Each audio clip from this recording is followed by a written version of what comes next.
Apparently, now what's going on with my mouse? Why did my mouse stop moving? What is happening? Apparently, my computer is plugged into a very precarious power cable, or if you just, look at all this crap that's running. Or if you just nudge it the wrong way, the whole computer will lose power and shut down. So yeah, that happened.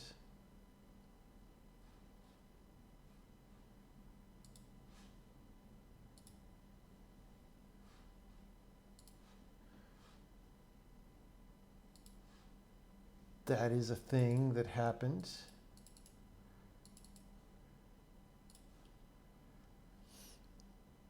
Hopefully all my files on my computer hard drive are filed away still.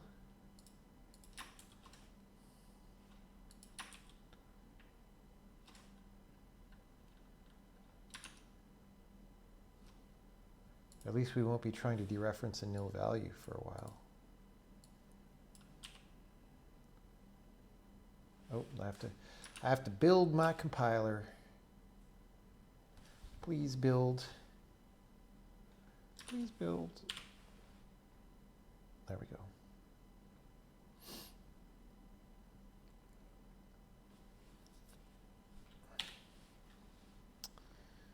How's it going, people?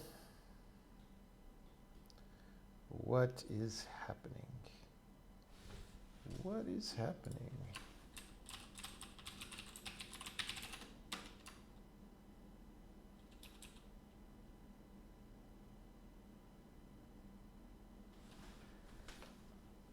Okay, I did this.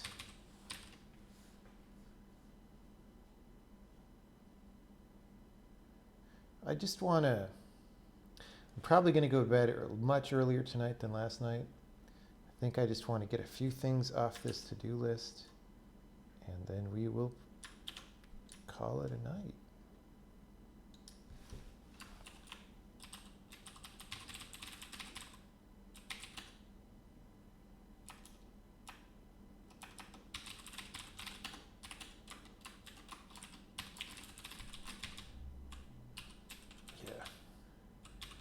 Rid of that. We renamed ccallback to just ccall, and I left in both versions for this afternoon as a compatibility mechanism. And now, as long as we can build and run everything without the compatibility mechanism, then we're good. Then we take it out.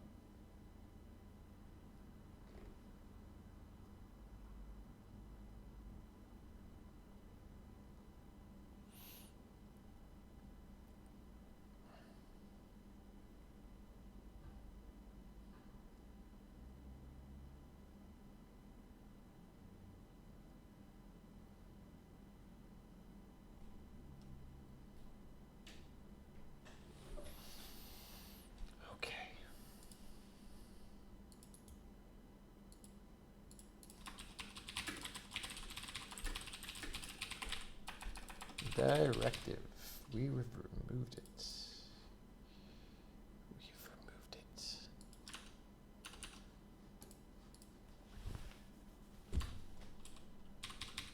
Okay.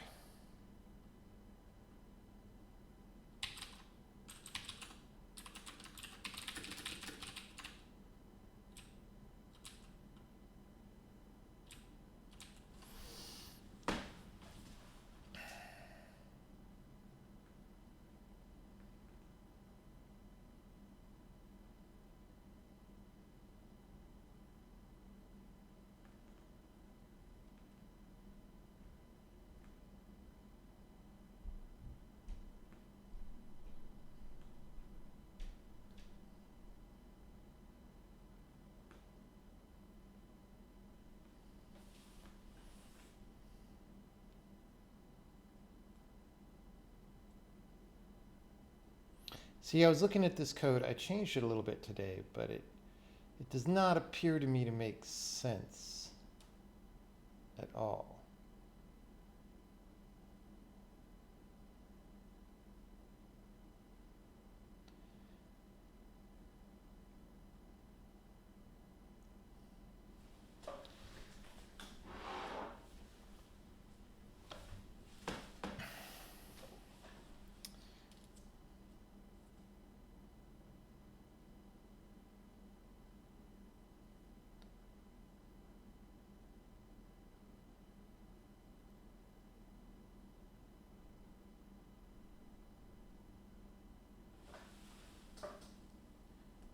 Okay, wait. It could be -1.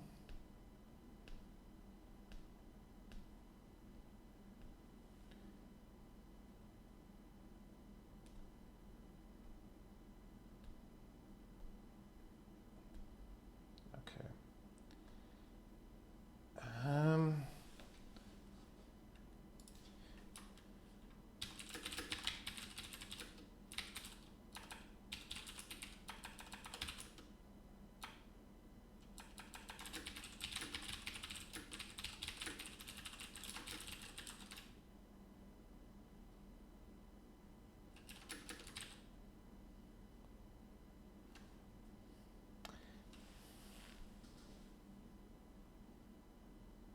I don't think this is about C callback. I think this is about elsewhere.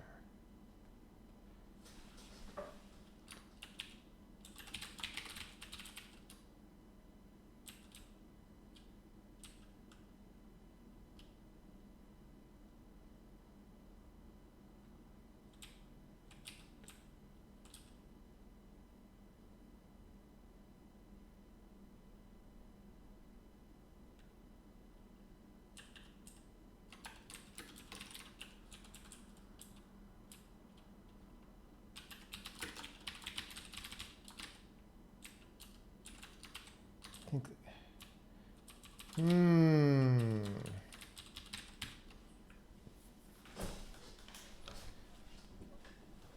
Foreign.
I don't remember what these are supposed to be set to.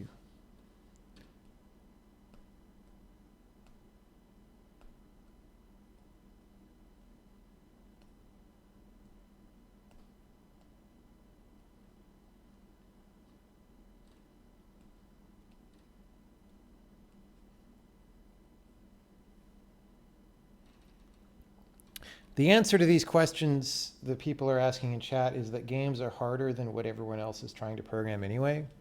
So if you make a language that handles games well, it'll do everything else well too.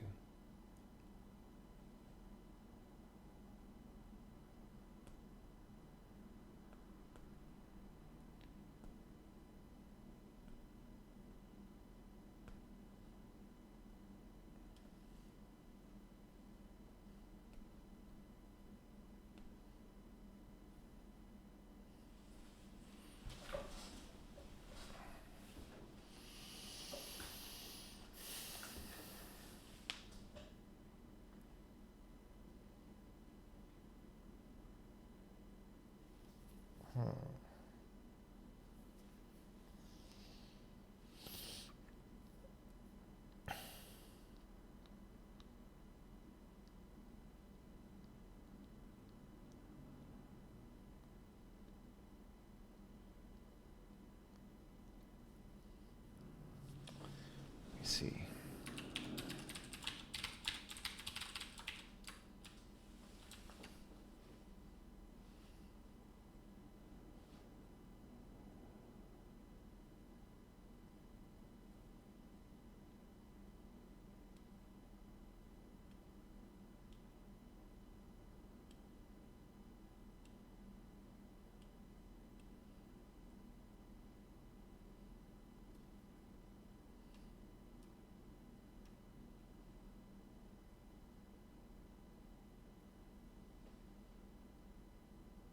hell?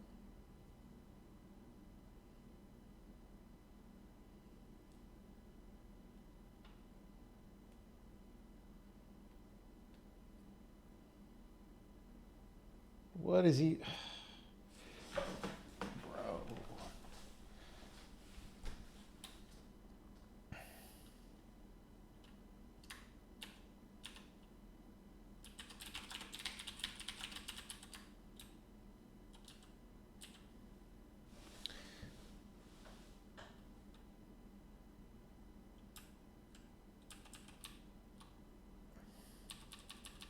Like, this is like the same.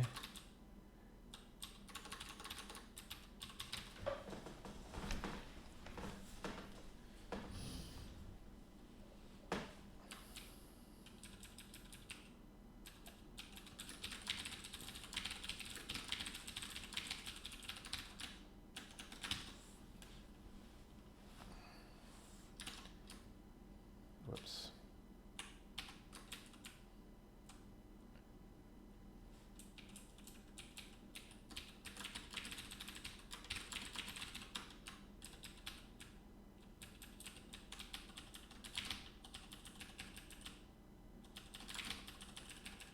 That's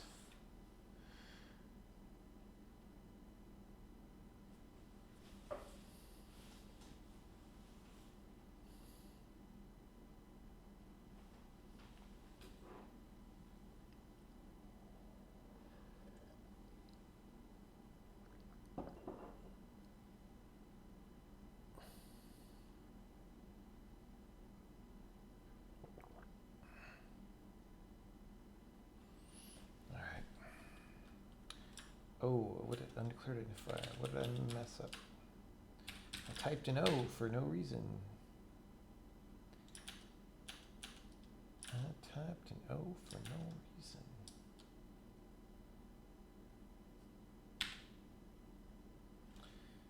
That's still compiled.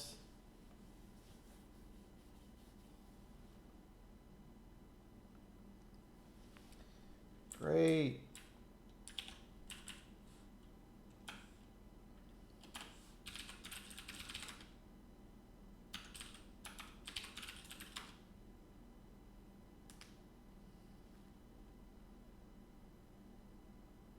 It's very quiet on my side. Let me see. See what OBS says. I could turn my mic up a little. I think it's because Windows restarted and microphone volumes are at essentially a random level every time. I have been a relatively quiet person this stream.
I don't know what's going on here.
convinced that calling C vargs parameters works. It doesn't look to me like this code really does the right thing, but maybe it does.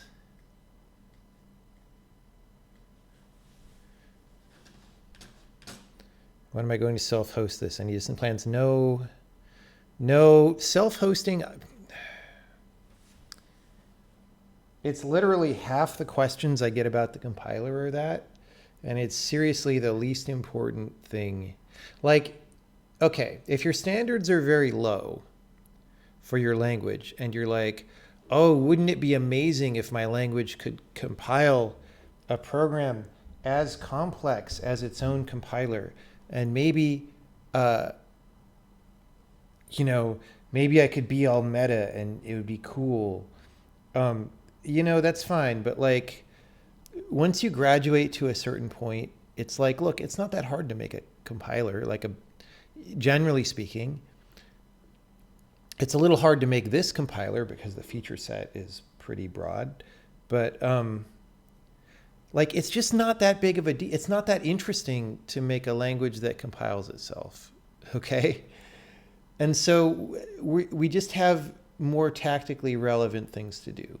And so that's all. I mean, I guess it sounds interesting when you're in computer science school or if you're an enthusiastic person, but that's new to programming, but it's not that interesting, honestly. We will do it eventually, but that just involves rewriting the compiler, and that's a lot of work. And so we'll do that when that seems like the best course of action, which is not right now.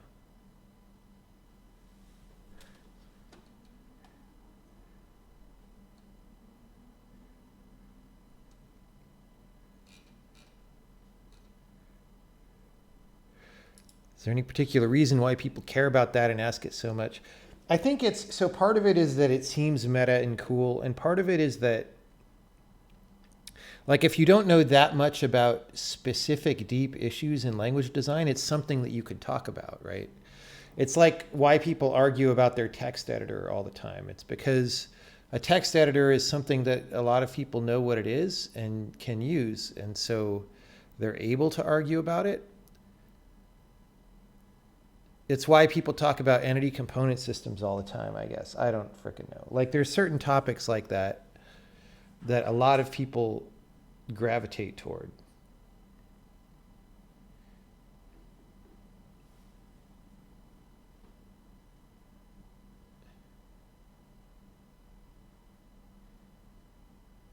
But it's literally every single stream, multiple people ask me about self-hosting, and I get really tired of it.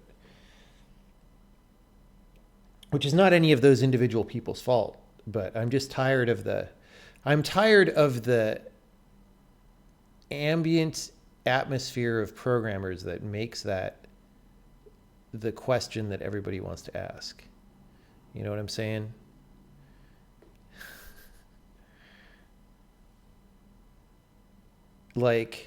There's something about that question. And not the fact that any one person asks it, but the fact that it gets asked every single time, multiple times per stream.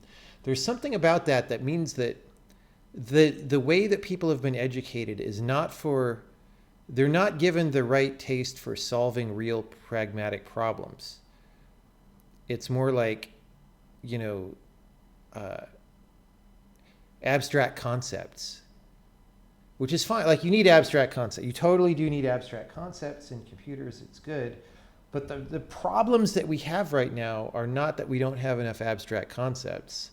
They're that we're not doing a good enough job solving the actual problems that we have in software. And so that's what we need education to be giving people the taste for. And it doesn't seem to be.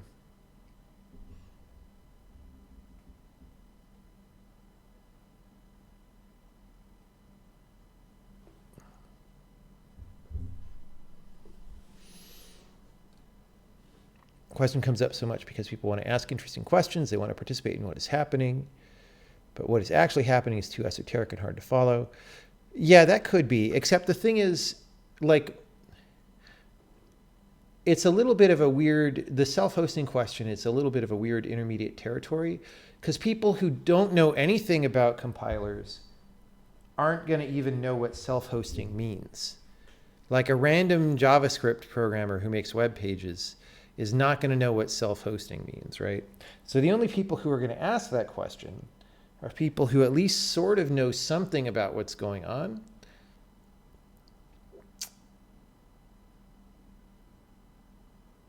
Which is why it's just so weird. Okay, like if you self-host, right, it just means one day I had a compiler written in a different language, and then the next day it does the same thing, but it's written in the new language. So like there's no, if you do a good job, if you do a bad job, there's, you know, going to be new bugs and missing functionality. If you do a good job, it's exactly the same. And so you haven't actually accomplished anything tangible yet. And so all you've accomplished is, again, this abstract, like closing the circle. That's not a very important circle to close. I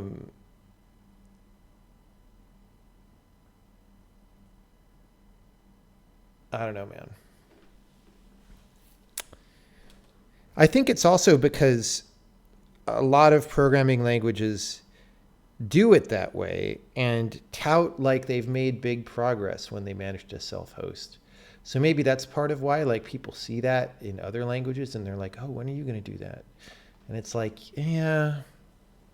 I mean, I don't like programming in C++, but it's better than running a compiler in an unstable language that has an unknown number of bugs due to being unstable.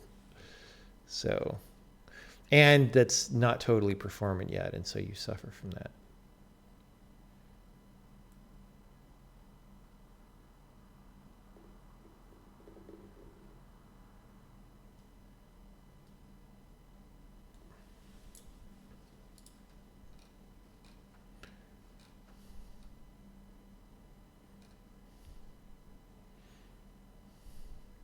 Maybe they're asking about self-hosting so they could post it on Hacker News. Quite possibly.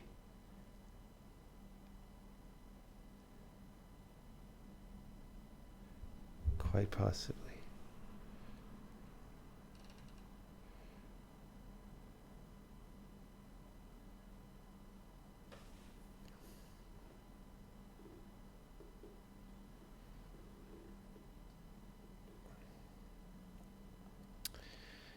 There's a way in which it would be more fun than programming in C++, yes.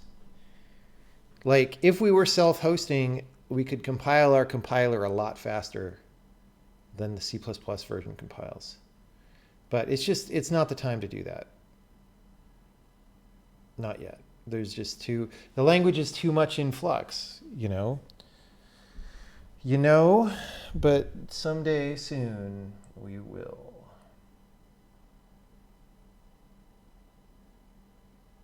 Not soon. Someday eventually we will.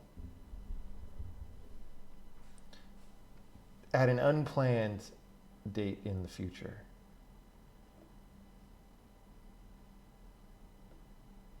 So I'm looking at this function trying to simplify it. I don't know why I have a bee in my bonnet to simplify this function. It just bothered me today.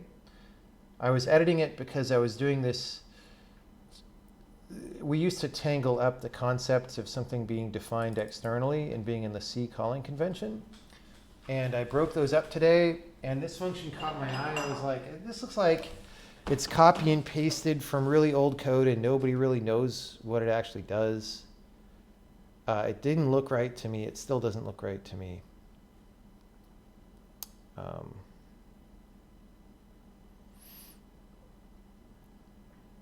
So I'm looking at this.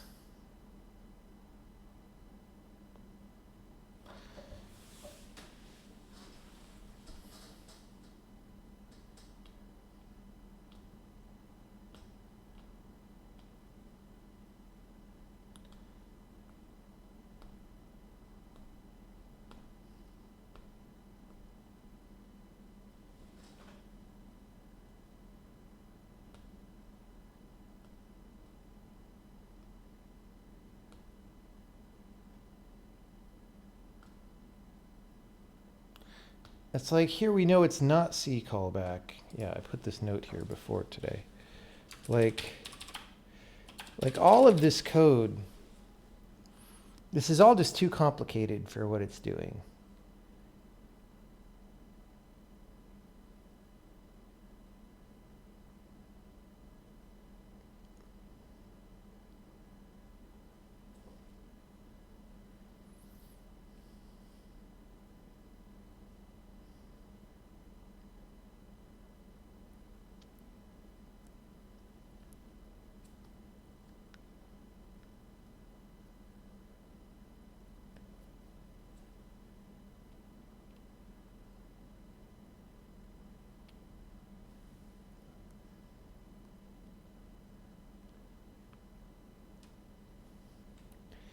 Like this should be factored a totally different way.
Okay.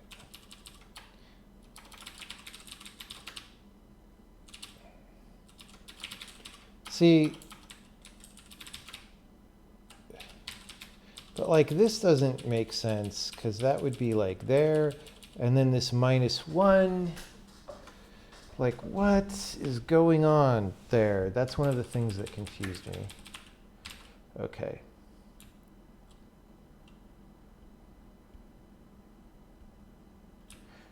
Now this is cvarargs thing we have to take care of.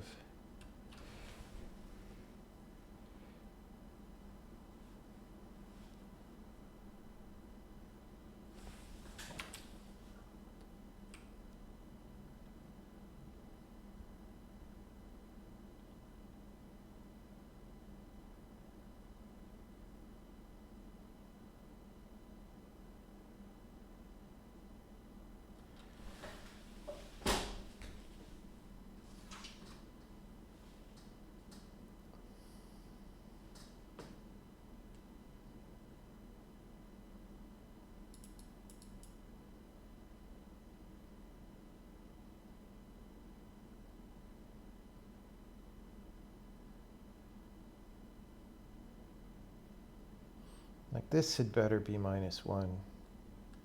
So that's gone. This, I don't even understand what that is.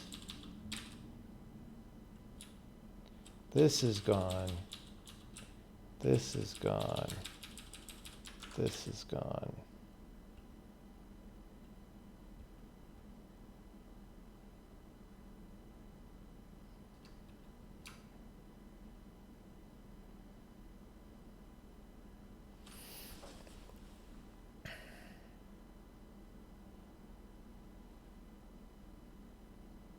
Like this index didn't even get used except to check against -1.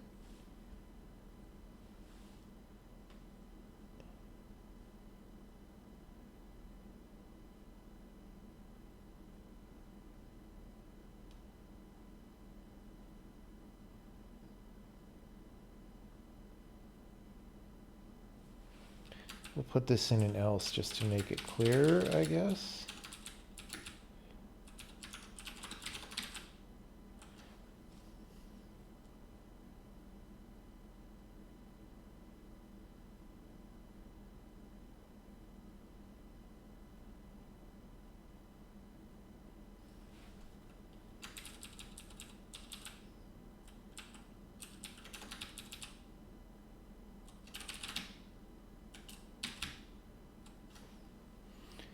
Okay.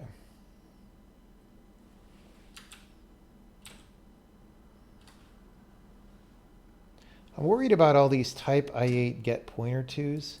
Does anyone know, does this construct a new type in LLVM?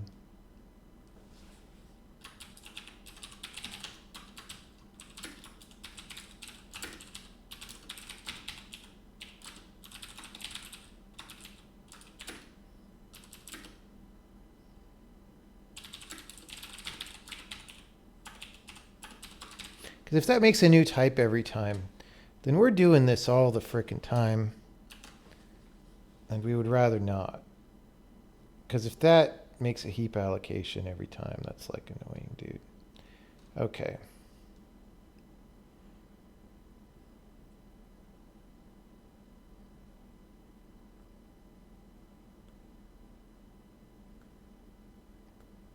Ret type.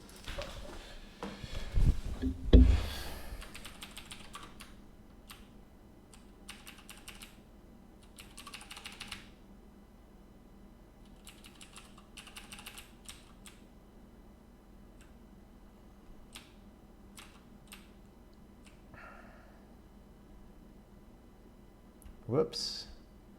I made a new defen.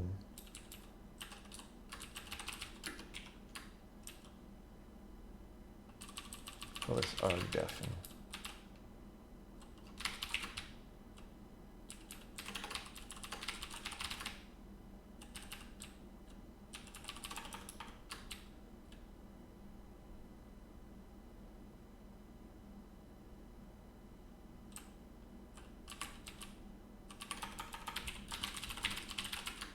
Like sometimes code just gets big and bloated and it's just not, there's all these statements that aren't actually doing anything.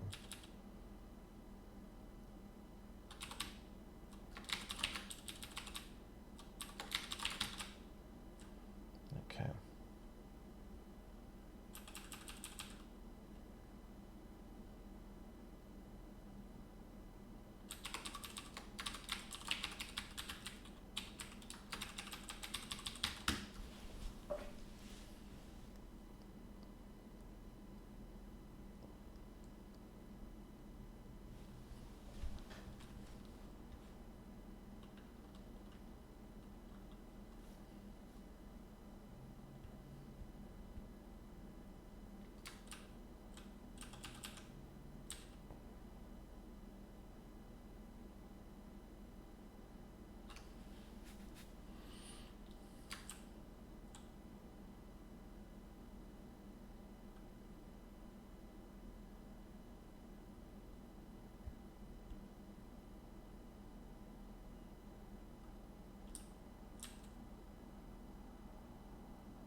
Okay, why are we handling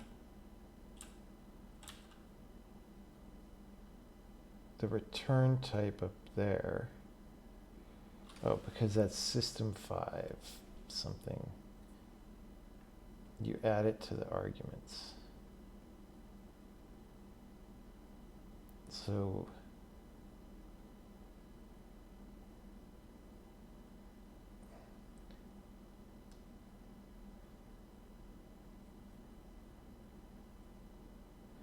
then if we're going to do some of the return type stuff up there, let's do all of the return type stuff up there.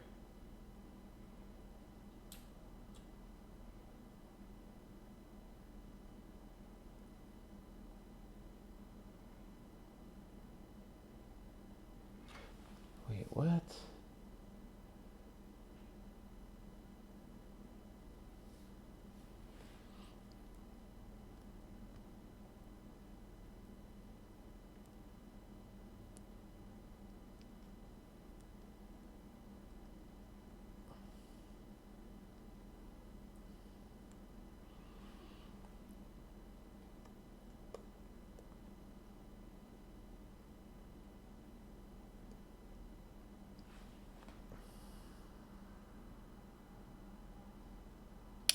Oh, geez.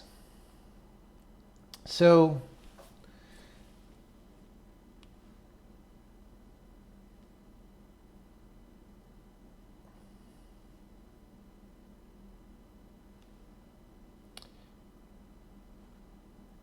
yeah, in LLVM, these are being treated as out parameters or something.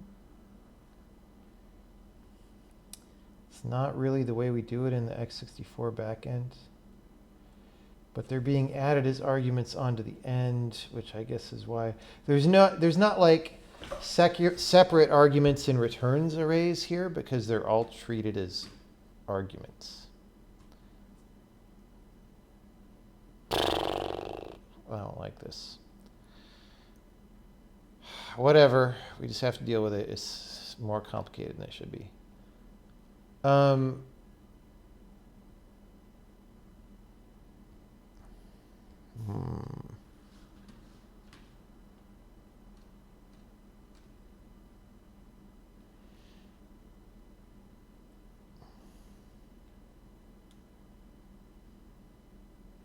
LLVM caches pointer types.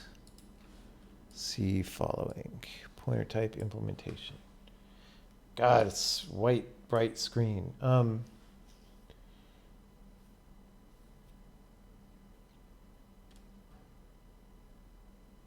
We're calling get pointer to.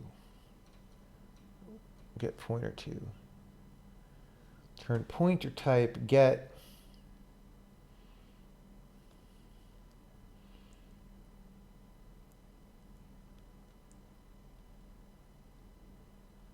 I don't understand what I'm looking at.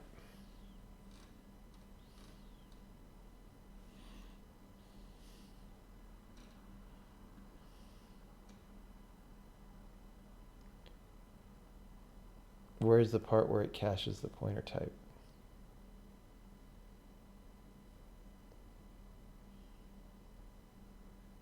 Oh, like we're looking in this thing of array types to see if it exists. If it doesn't exist, we knew a new one. But that's for array type. But for get pointer to, okay, it's calling. Dude, I can't mouse over anything without it fucking popping up shit that I don't want to see. Just let me point at the text. Jesus.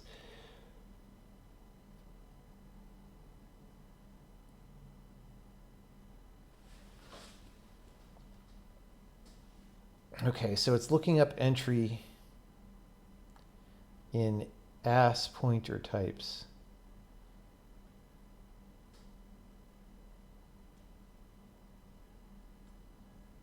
I mean, I don't know what that really means, but I guess that means it's cached. But it's still slower to do that than to use a variable all the time. Like calling that function as opposed to just saying type PI8, it's way faster to say type PI8, given how much we probably do it in this file.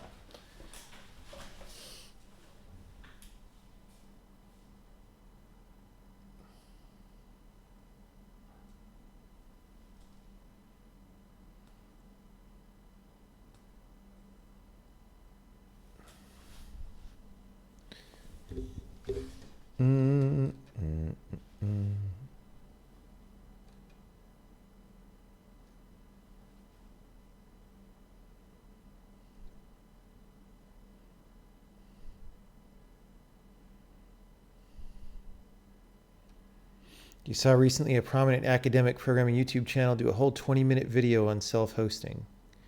Great. That's just great. I'm sure they talked about how important self-hosting is. How it's just something you have to do.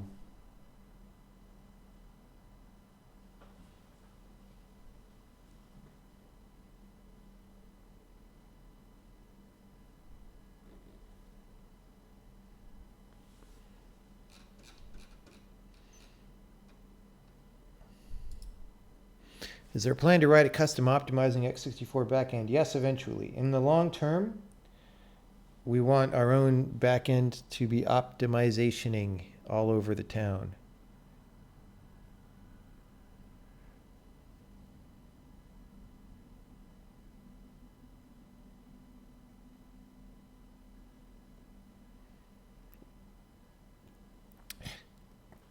You say scripting managed languages don't have uses, but you're also against having options for memory safety or contained exceptional error handling, which makes this unsuitable for long-running modular software that gets frequently... Oh God, this is horseshit.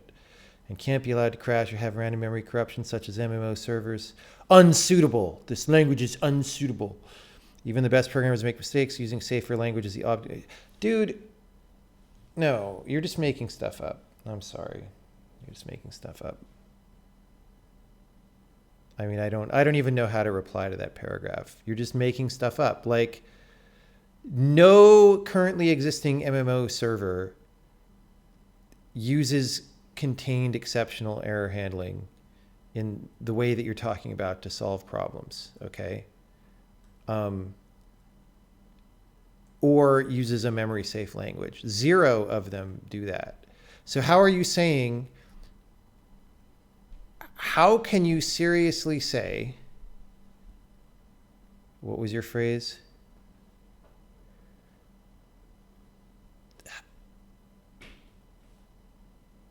How can you seriously say it's the only option to use a memory safe language or to use exceptional error handling to keep the server running when 0 MMO servers ever made, at least of successful, non-tiny indie games, don't do those things?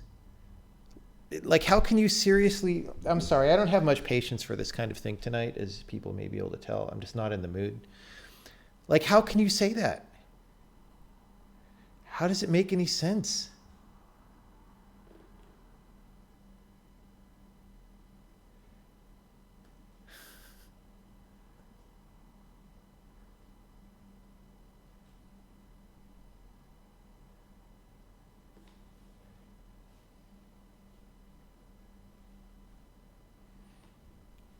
Containing errors so a specific module doesn't crash the entire server is required.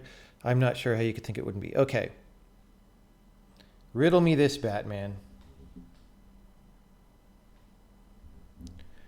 Module takes a mutex. Crashes. Memory corruption. Overwrites even the handle of the mutex, which was on the stack somewhere. Can't unwind. What do you do?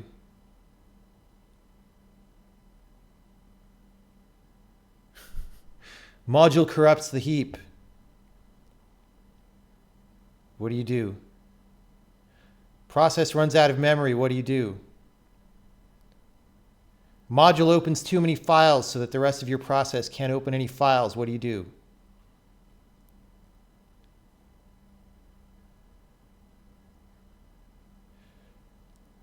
Module is in the middle of doing some data transaction with the database and crashes. You catch that. You do an exception handle. Wow, we recovered. We're still running even though our module crashed. Wait a minute, it was in the middle of a database transaction and we don't even know exactly what was being transacted, or maybe the transaction even completed and maybe it didn't. What do you do?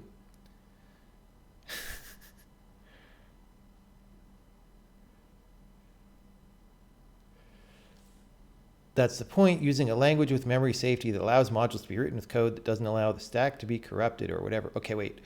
That's one example. Okay, so take out the stack corruption example out of all the ones that I just mentioned.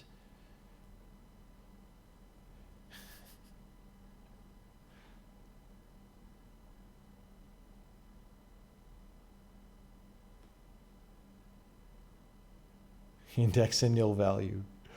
Like what? Okay, your module infinite loops. Let's say that happens. So now, like, okay, your main process has to realize that the module timed out. It has to have a little miniature operating system for killing modules and then recovering from those exceptions, except wait, you were planning on the module returning something useful. What was it? I don't know. Like,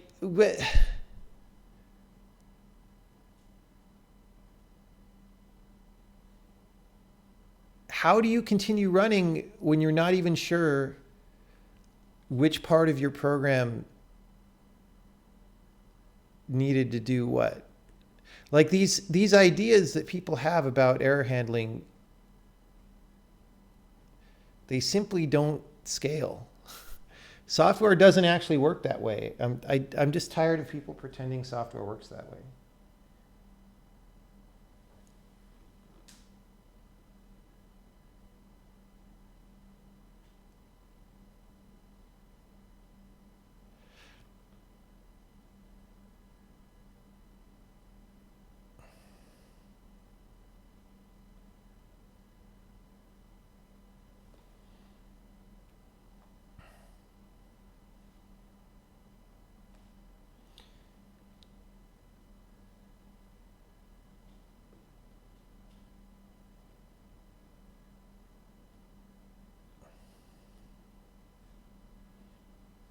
Something as simple as a null pointer dereference has to be a contained error in a safe language. I assume you're saying you may not like the runtime overhead. There's a couple words missing, but it is necessary in these kinds of cases. Not everyone can be a single player client. Okay, here's the thing. I understand your line of argument. I would be more sympathetic to this line of argument if I had ever seen it actually work. Okay. In reality, whenever systems are written in like crappy scripting languages, which is the kinds of things that are memory safe in this way, they're way less reliable than like systems level programs. All right. Like by the argument that you're making, the Linux kernel should not exist because it's not reliable enough, because you can have a null pointer error, right? Like, dude, I've seen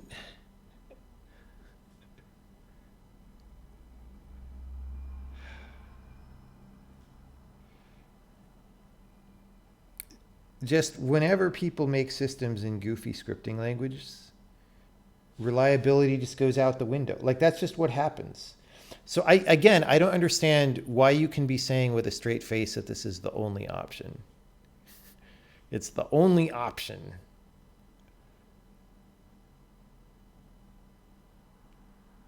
Now, on the other hand, okay, I agree with one thing that you're saying though, which is like, for example, null pointer dereferences. I don't particularly have null pointer dereference problems very often, but if you have a big team and you have new programmers on that team, they might make that mistake. And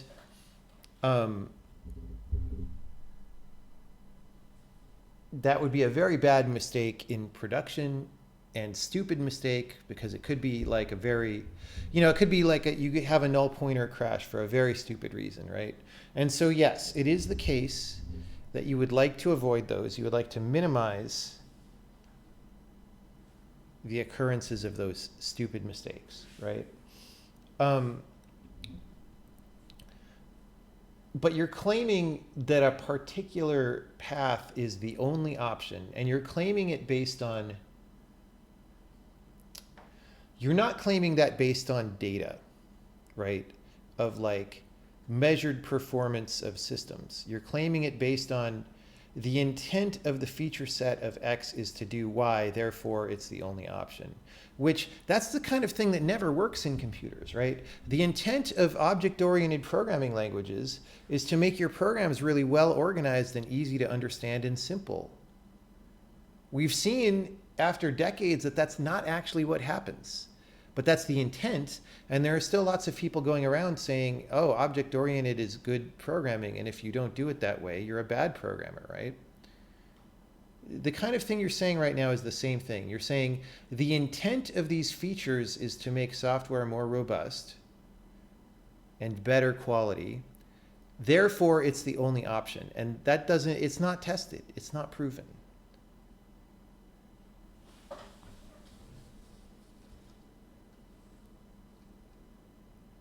You've worked on MMO code bases with tens of millions of lines of C#. Okay, first of all, any MMO code base with 10 million lines of code is just fucking garbage. Like, let's start there. Like, why do you need 10 million lines of code to run an MMO? So that's a problem. Part of the problem is somebody hired you to work on a super bloated code base. Yeah,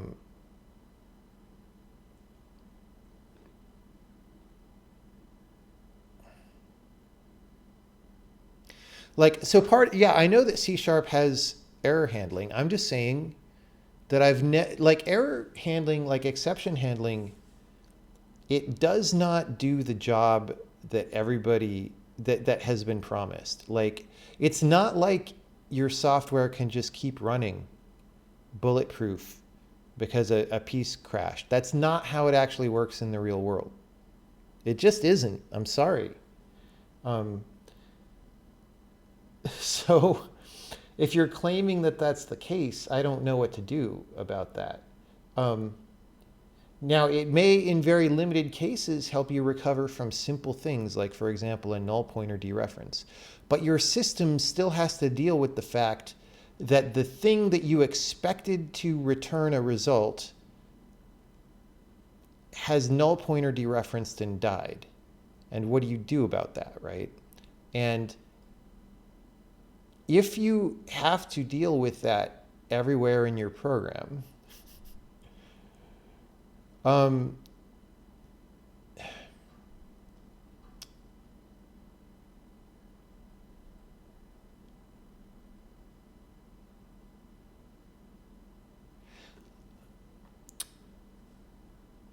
like, what I'm trying to say is, in reality, most cases of exceptions like that are not handled correctly. They will cause further problems. All right? It's just how it is. Maybe I just have to make an MMO as my next game and not argue on Twitch.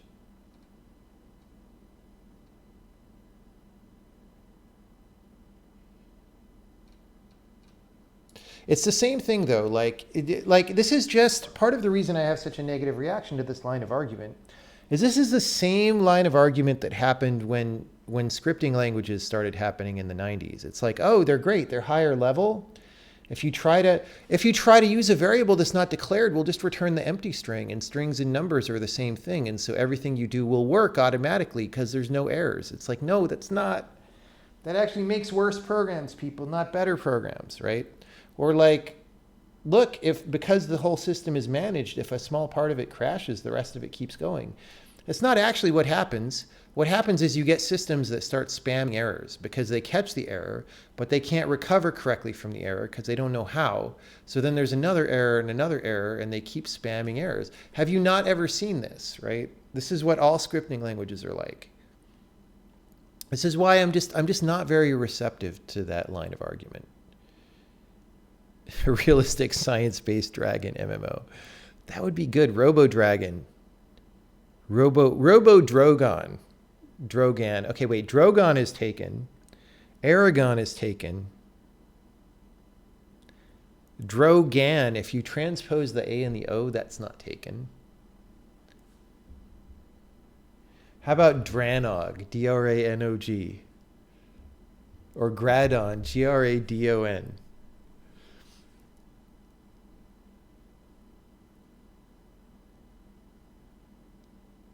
I mean, here's the thing. If you're talking to me about MMOs with 10 millions of lines of code, you said tens of millions, and we already can't have a serious conversation because my first step would be to say, why do you have tens of millions of lines of code?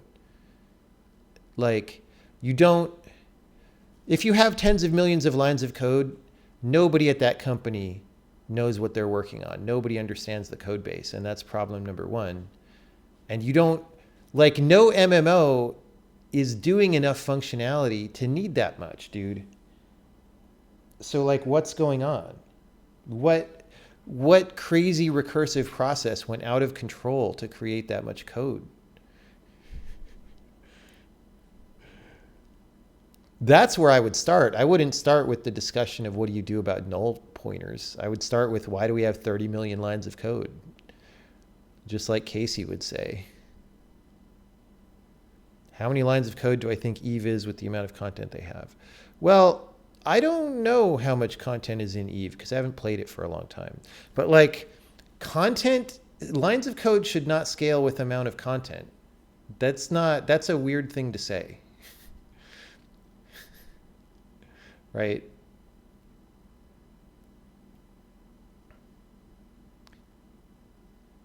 If your lines of code are scaling linearly with amount of content, you have a problem.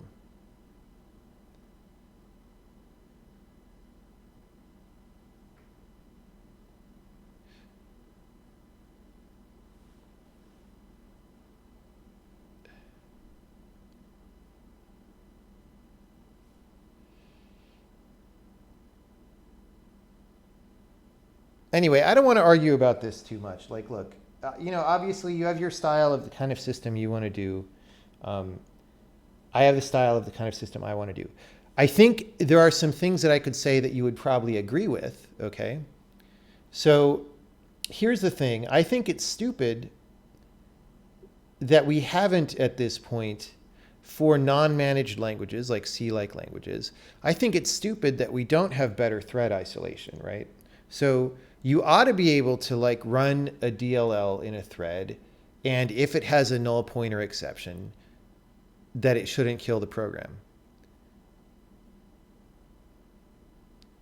And you should consistently be able to do that, and you should have things sandboxable and all that.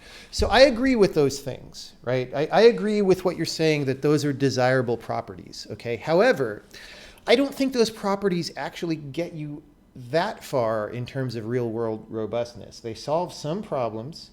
Those problems are not the majority of problems, and what you end up paying for it by being programmed in C# is too much for what you get for the problem. So I think that's really the disagreement. Those are the disagreements that we have. I don't disagree that it would be nice to avoid things like null pointer crashes. I don't disagree that it's good to have a system that prevents those to the greatest degree possible, or that makes them recoverable to the greatest degree possible.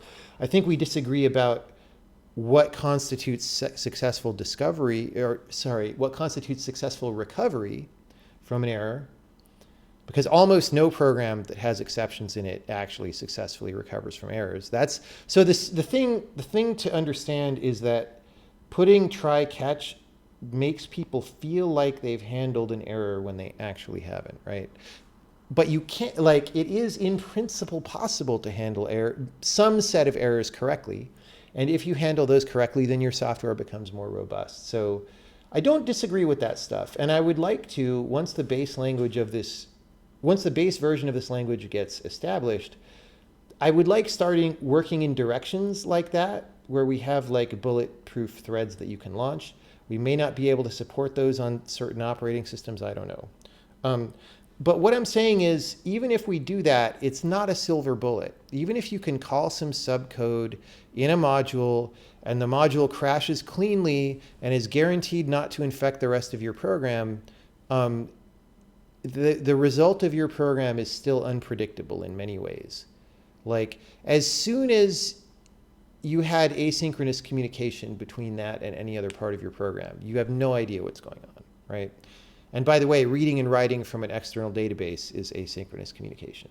So that's all. But I don't want to be too inflammatory. I think there's probably overlap where we agree. I just don't think it's worth using something like C#. I don't think that that's the right solution. You're just trying to make me understand that some kinds of software require some level of safety, at least for things like game logic, even if you don't work on these kinds of software. I also think you don't realize the level of safety that a language like C# provides. No, I think you have a very poor picture of what I understand and what I don't understand. Here's the thing, dude. I run a software company, right? I ship products. And what actually matters at the end of the day is the actual robustness of the actual software that you ship, right? I don't think you would argue with that, right? What matters is, does it go down do you have problems when you try to maintain it? Do you have problems when you try to work on it, right? It, in principle, doesn't matter how you get there exactly. I mean, the amount of effort it takes to get there matters, but the exact characters that you type to get there don't exactly matter, right? And I actually disagree with what you're saying about the level of safety that a language like C# provides, okay? So C# provides a certain kind of safety, right? But it encourages other kinds of bugs, and those bugs are just as bad. Those bugs will take down your server, right? An infinite loop will take down your server.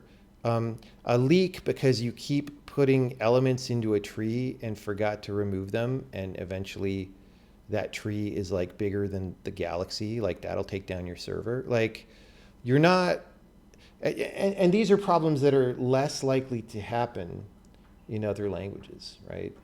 Or just like malformed data, right? In these managed languages where you don't like explicitly manage memory, one of the most common failure modes is that you just don't really have a very clear picture of what refers to what exactly, and like things just get confused and grow over time. That'll take down your server.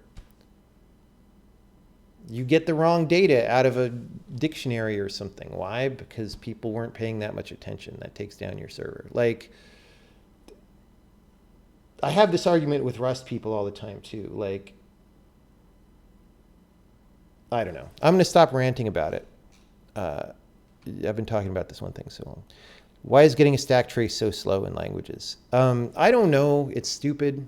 In Windows, at least, it's because it's very inconsistent and annoying how to get that data. I think that we're going to have the option for a user level stack trace where you just frickin' follow pointers, because we have this context argument for every function. So we could, if you want to pay a little bit of a runtime cost, we could just maintain a linked list in the context, and every time you call or return from a function, it pushes or pops a list node, and then you get a very clean stack trace that's cross-platform in the same format, says the same thing all the time.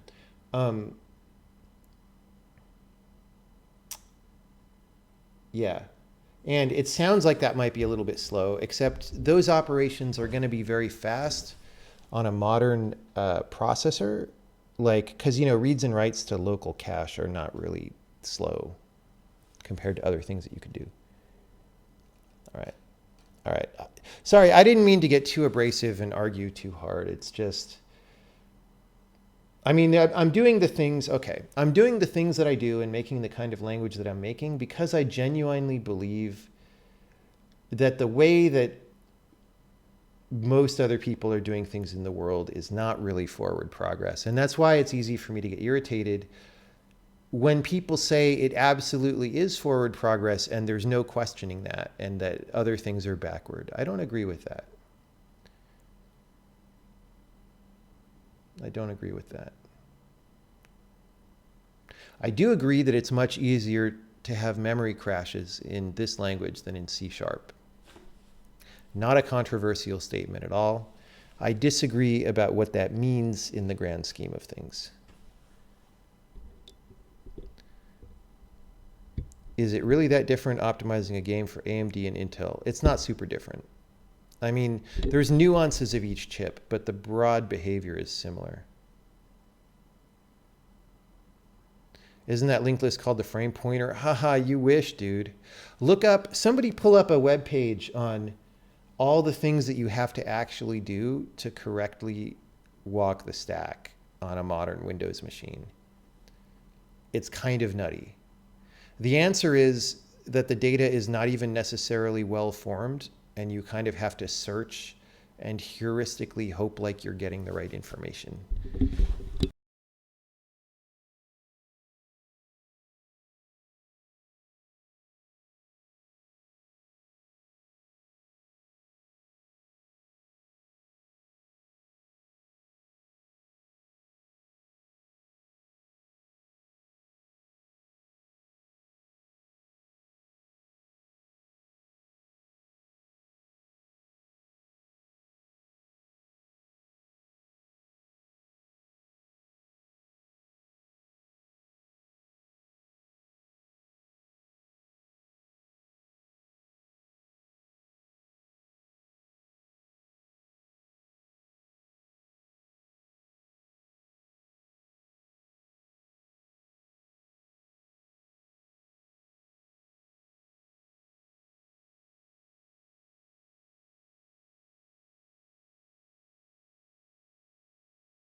I'll say one more thing about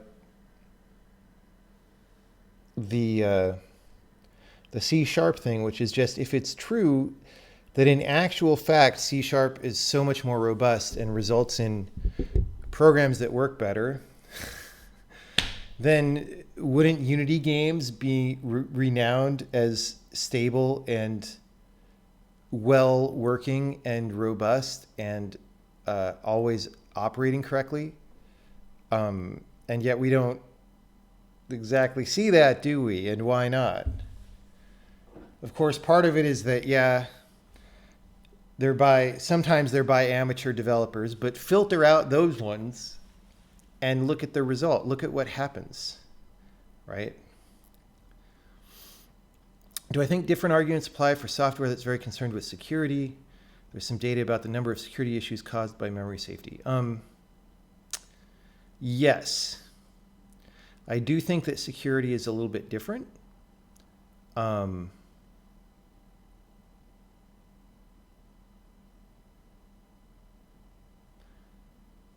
But again,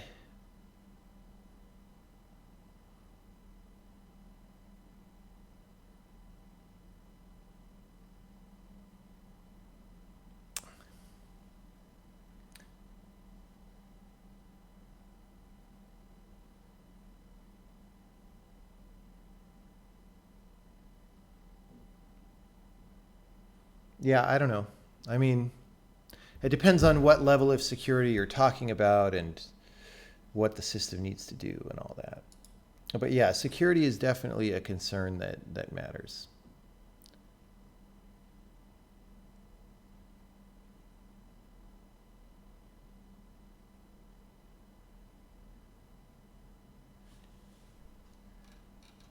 All right. Doesn't C# only run on Windows? No, isn't there? There's like a Linux C# interpreter system thing. And also, at least Unity, I think, transpiles to C to run on things like the PlayStation 4.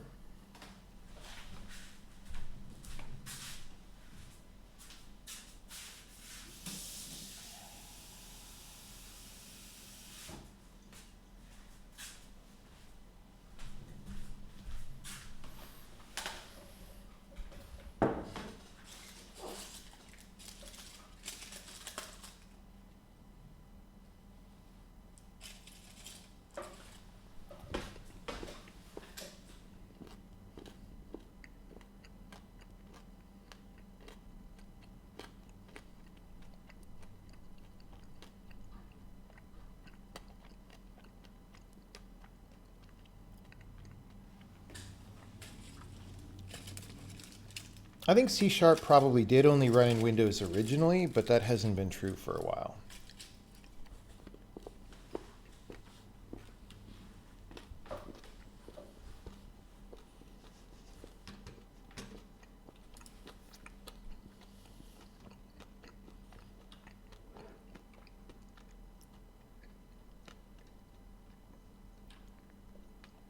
I forgot what I'm even looking at, but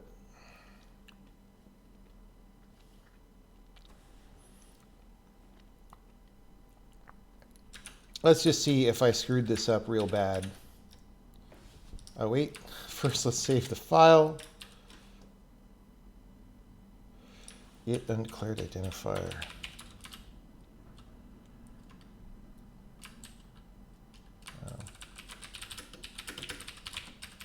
For some reason, I didn't see the...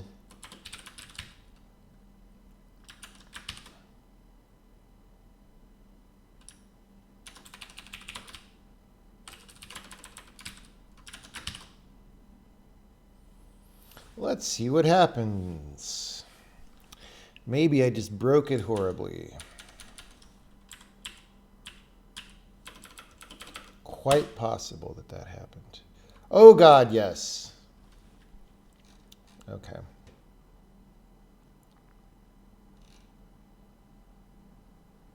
I kind of want to figure out what though.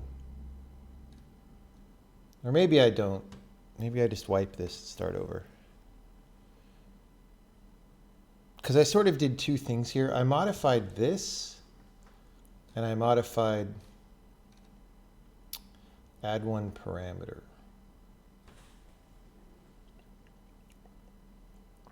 Okay, because I was so distracted, like talking to you guys and stuff,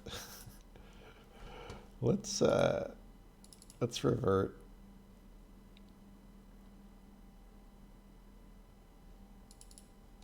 This is going to be a revert stream. Let's just, okay, verify that that's even the only thing that I was doing.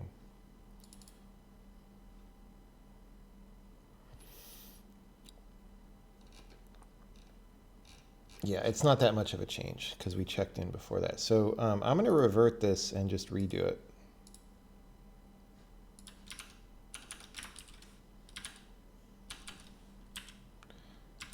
Let's make sure that what's checked in is okay. Sounds like Rust should have an upper hand for providing more robust solution by removing at least some of the memory safety issues and leaving memory leaks and circular references and threads for a program to handle. Or is the price borrow checking too high in your opinion? Well, that's the thing is people have to acknowledge that they're paying for that safety. Once you acknowledge that you're paying for the safety, you can have a discussion about how much you're paying for the safety. I've never seen a convincing argument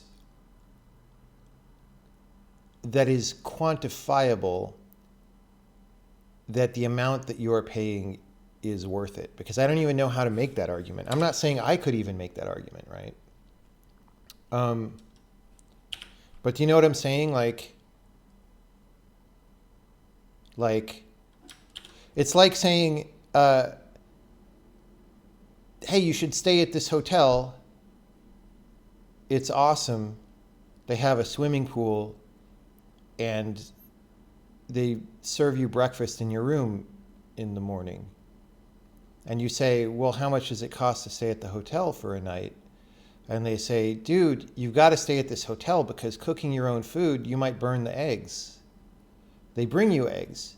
And you're like, yeah, but how much does it cost to stay at the hotel? And they're like, there's a swimming pool, dude. They give you a towel to go to the pool. That's what these discussions are like. You know?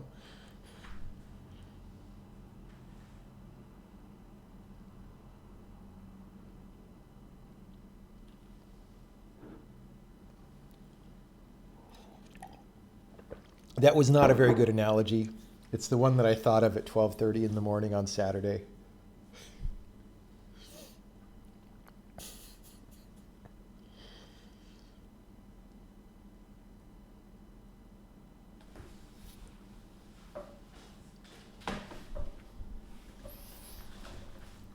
So my biggest argument against things like Rust, and like I always say, I like the fact that Rust exists. I like the fact that people are working on a language that is not garbage collected, that is attempting to be memory safe. That's all good. The problem that I have is just that in the line of work that I do, it's not waterfall development. In fact, very few people do waterfall development. It's not like you get a plan of what to program and then you sit down to program it and then it's done, right? We go through many iterations of figuring out what we're making, like rough drafting a program. You can't rough draft a program in Rust because it'll borrow checker you to death. And you're like, I don't care who owns this thing. I'm not going to bother freeing it. I just want my program to run so I can figure out what it is and get it closer to what it's going to be. And Rust doesn't admit that kind of development at all, okay? They've decided that that's not a thing that you should be able to do. The only kind of programming that you can do is shipping production quality software. There is no exploratory phase, right? Well, yeah. And that I think is a huge mistake.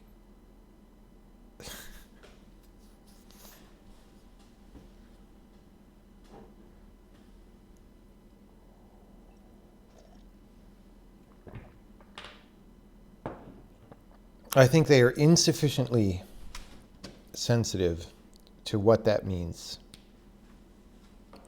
But it wouldn't bother me if the Rust community as a whole had that attitude. If they were like, yeah, we don't really allow you to prototype. It's not a thing. It may impact your productivity greatly. And yeah, memory safety only addresses a subset of concerns, but you know what? This is actual solid progress in terms of programming language research, and we're going to keep pushing forward on that. If that was the attitude, I would have no argument with it at all. It's just that the attitude of the community is to overclaim about what memory safety gives you. It's to sweep costs under the rug. It's to sweep problems under the rug and just blindly evangelize, right? And I get that. That's what people do when they're excited about something, but it's really not true and not accurate. So that's my problem with the Rust community. Can't you wrap everything into an unsafe block in Rust? I guess.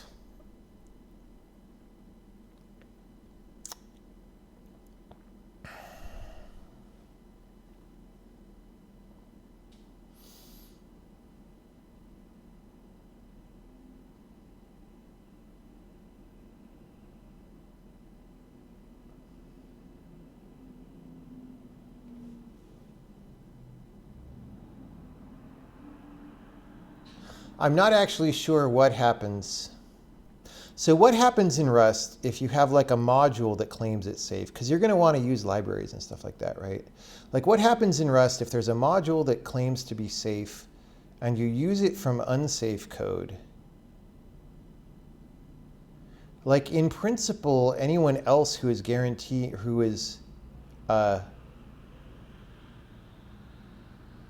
if you're able to use it from unsafe code in an unsafe way,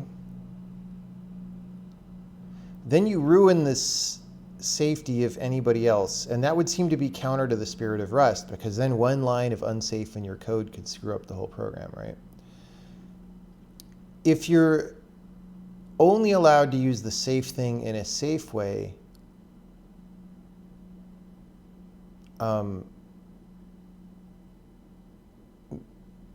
then you can't really prototype, right?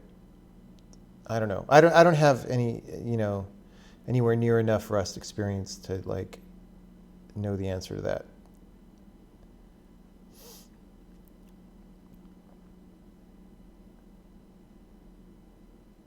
Even in an unsafe block, you are never allowed to alias a mutable reference in any way. Wow, I didn't realize it was that hardcore. Okay. Yeah, that's bananas.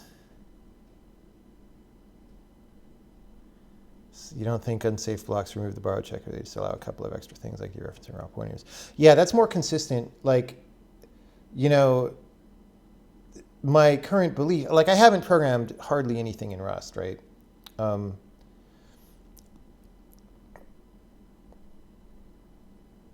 What I just said, the belief I just said about not being able to prototype comes from what I've seen, the discussions I've seen in the Rust community and what people have posted and stuff.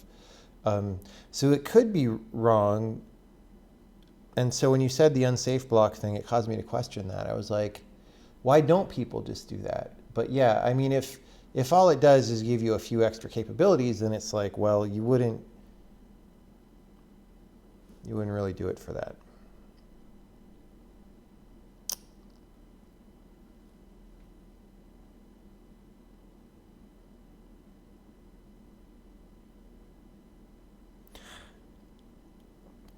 But anyway, yeah, I'm glad Rust exists. I'm glad that they're working on that problem. And I'm interested to see where the language goes. But, just like C# is not my language, Rust is not my language.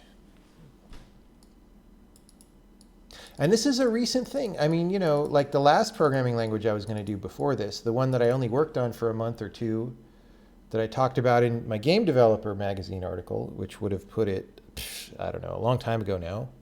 But that was going to be a high-level language that was built around databases. And, at one time I felt like that was the future, and now I do not feel like that's the future.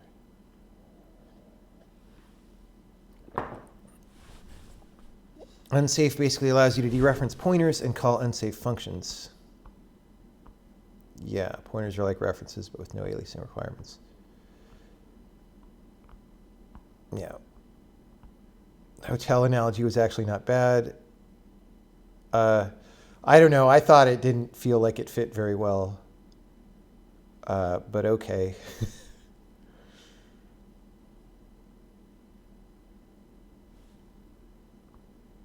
There's talk to get borrow checking in D. Yeah. I mean, D is definitely, the D is weird because on the one hand, they did a good job cleaning up many of the bad choices of C++ and providing better versions of those, right? On the other hand, it's just in everything in the kitchen sink language. Like, D just has tons of stuff. Do you want to do RAII? Sure. Do you want to do contract programming? Sure. Do you want to do this? Do you want to do that? It's just got everything in it. And so if it adds borrow checking, I just won't be surprised because why not? It's got everything else.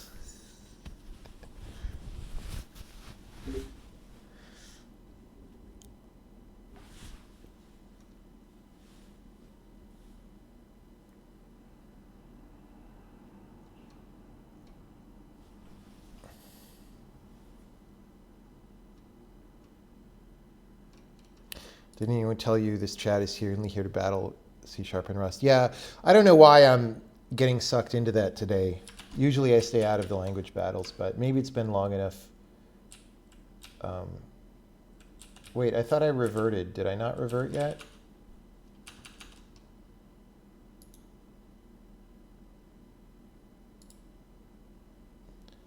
Wait, what? Why is add one parameter still the old one?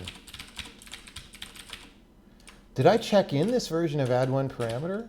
Is that what we're saying? Let's rebuild to make sure, but that's great.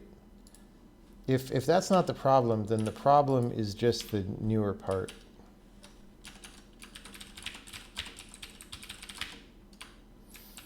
This part, which to be fair, I did do some major things to, but we could try again.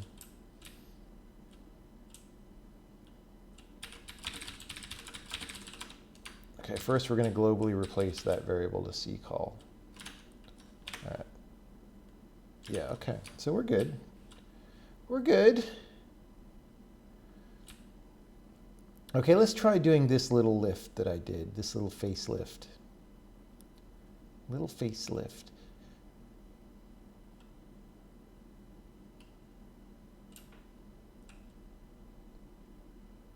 Okay, okay. This part doesn't make sense to me.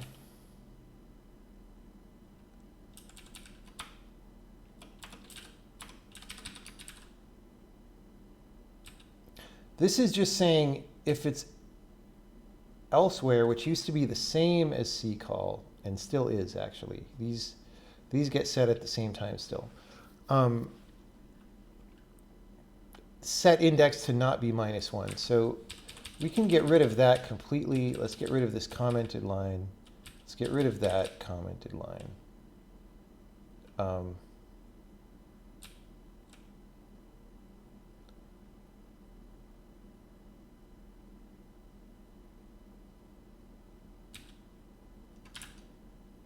Okay.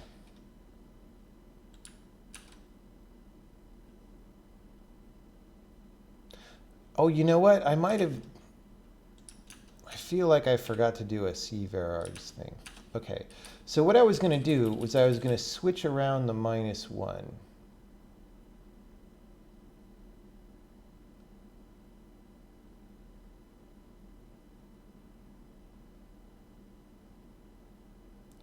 See, this setting of index, this like literally doesn't frickin' matter either.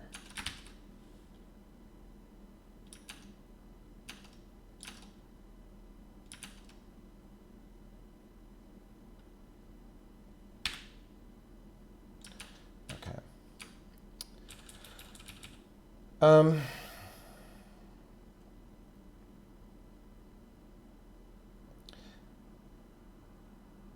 like, look at this now. Like,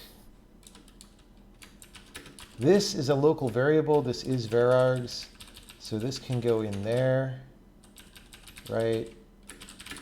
And this can go there. And that can go, that should be isomorphic.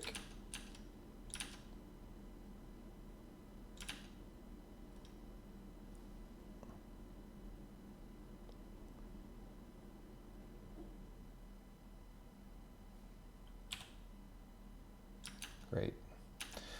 Then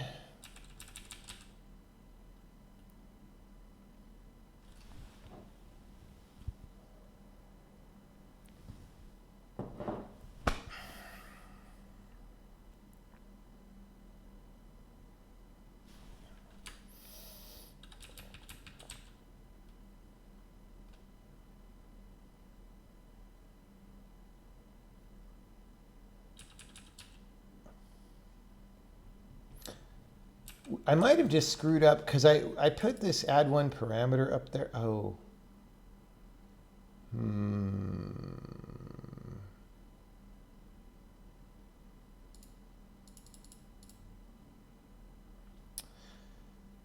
Yeah, I think it was this transform that was jacked.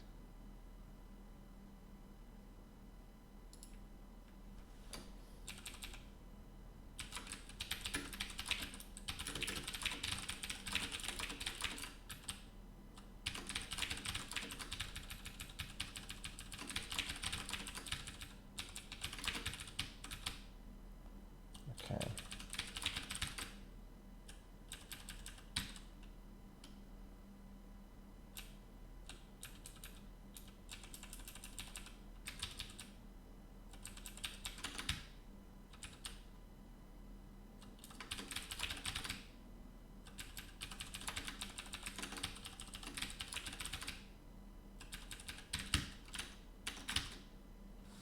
Refactoring. One of your future games you program in x86 assembly. No, I doubt that you will ever see me make a game in assembly. I don't think that that's the best way to make games. The reason that you've heard that Roller Coaster Tycoon was all in assembly is because nobody else has ever frickin' done that in the modern day. And Roller Coaster Tycoon is not even a modern game.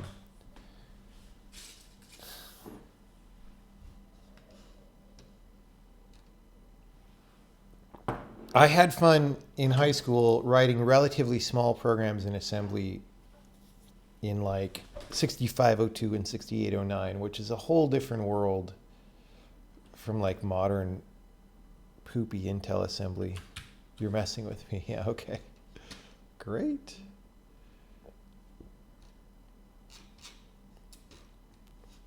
Okay, so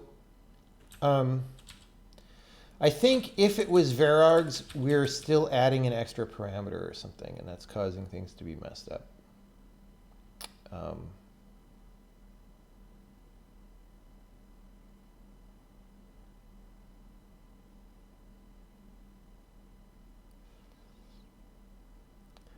So I think I was assuming that index would be -1 for this, but it's not actually.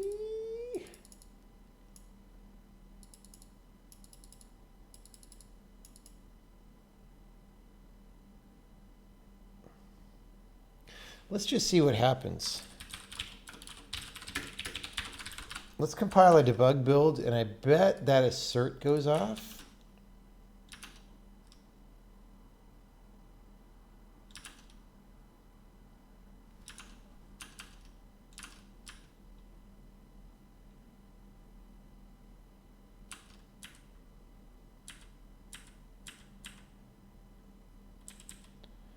You know, I guess I should leave it factored this way, though, because here's the thing. If we ever support more calling conventions, which we probably will, then you probably want this organized by different calling conventions. Like here's native, here's C calling convention, here's whatever else. And so I'd factored it out so that we could isolate this. But I don't think I even want to isolate this here because this add one parameter, it's adding a parameter in the C calling convention anyway. Like for some reason, we're using the C calling convention for our own code. It's just not good. Yeah. So from that standpoint, I actually don't care. I'm not surprised that that assert goes off, but I'm not going to refactor it.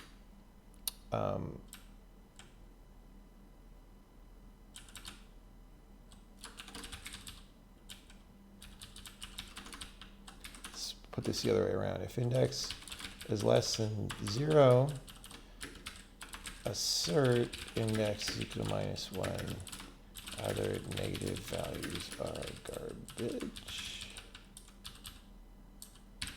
Okay, so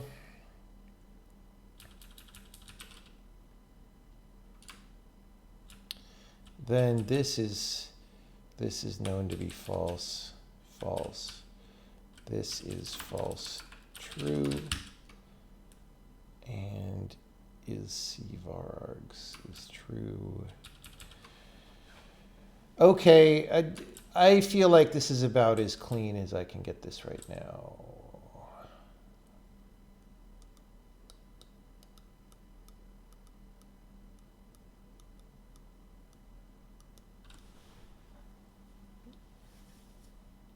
The sysv thing is annoying, but I guess that's how sysv works.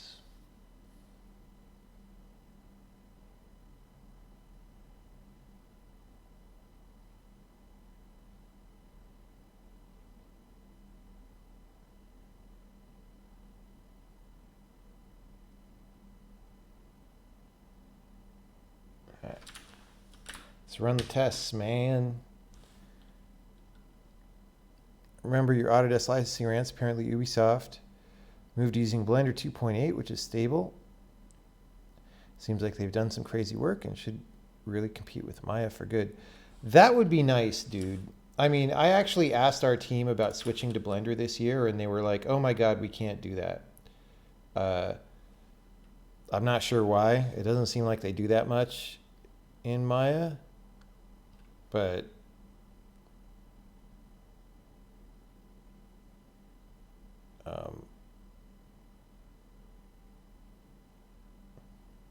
do you have like a link to anything talking about this that I could send to my team for them to think about in the long term, to take seriously?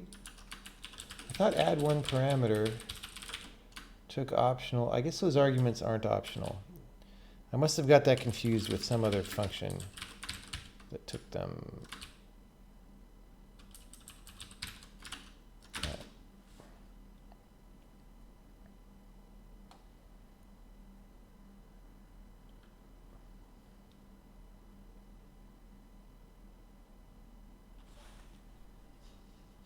How much work from the art team do I reject? It depends on what we're doing and how far we are in the project.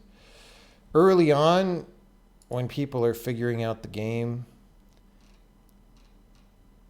I mean, it's not exactly rejecting because we don't necessarily expect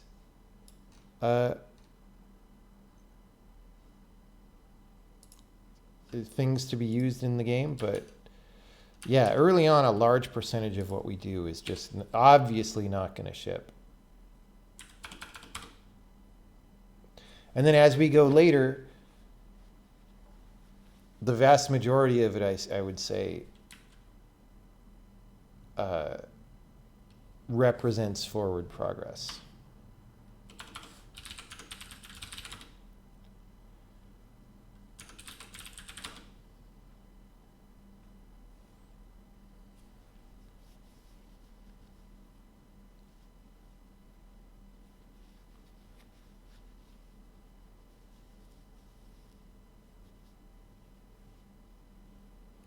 Blender is your favorite UI of any GUI application. You can read the news at the Ubisoft page.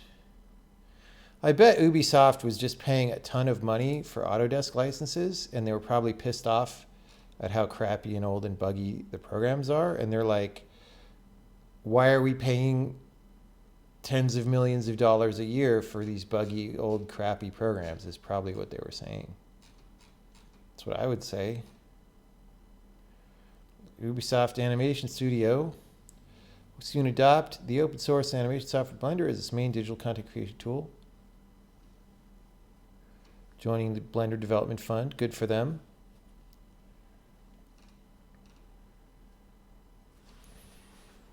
Oh, this is the TV people, so it's a totally different thing from the game people. Players go to Ubisoft.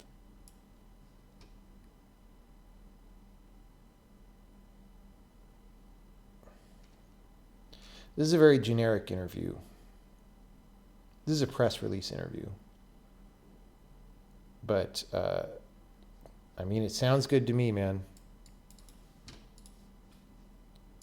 Autodesk is abusing their monopoly quite heavily, and they need to get punished for that. Sup, Devin's stream people? Sup?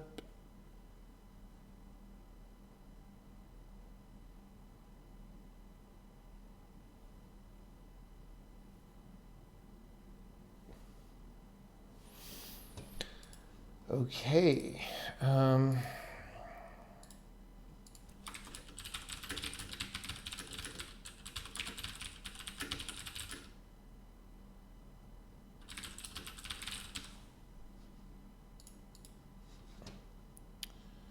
I want to eat a small stack. How come nobody seems to give the same support to GIMP? People are fine with Photoshop. I don't think anyone likes GIMP. I mean, I think GIMP was exciting. I actually vaguely know those guys who started the project because they went to Berkeley. I think GIMP was exciting in the beginning because the prospect of something that was serious like Photoshop but was open source was very exciting. But I don't think it has lived up to that in the long term, over the decades. You know what I'm saying?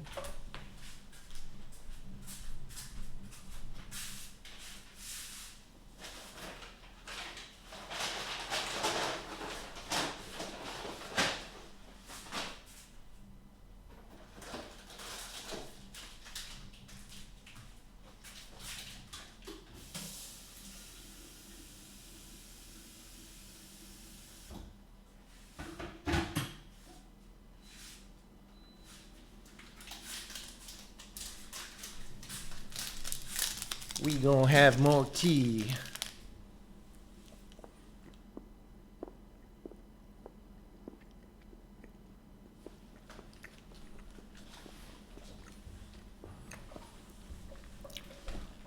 It's like OpenOffice. Like I used to use PowerPoint to do presentations, and then I got mad at it for being such crappy software that I had to pay for all the time.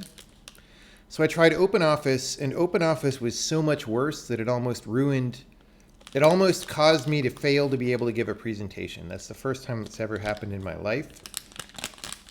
So I hate OpenOffice so much at this point, I would never contribute to it or help it succeed because it's so misguided and bad. Where have the Chai Vortex streams been? I don't know. I think we're just changing it up. Please tell me you don't put sugar in your tea. No. Very rarely I might put honey in Earl Grey, but not sugar.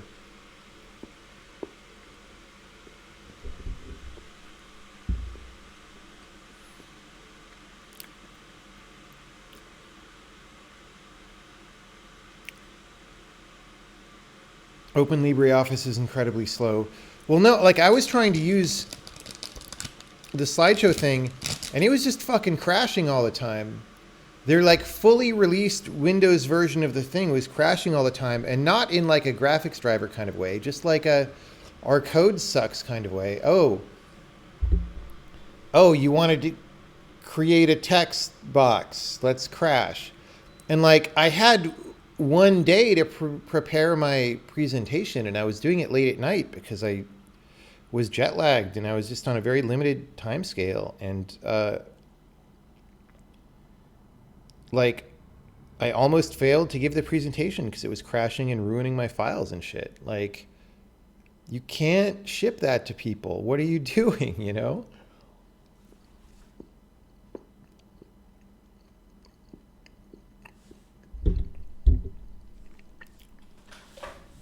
It was so unstable, I couldn't believe it.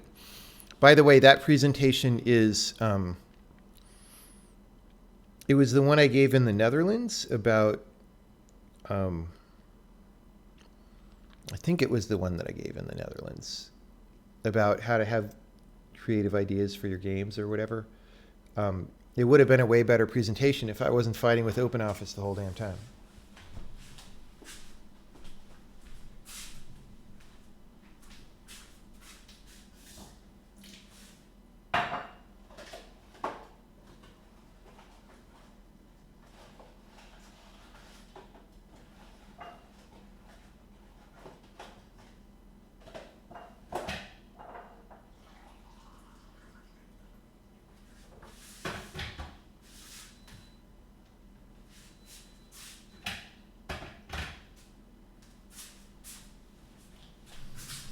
Anyway, if you want to know of a better presentation software for replacing OpenOffice or PowerPoint, I know of a really good one. It's called my slideshow program that I made.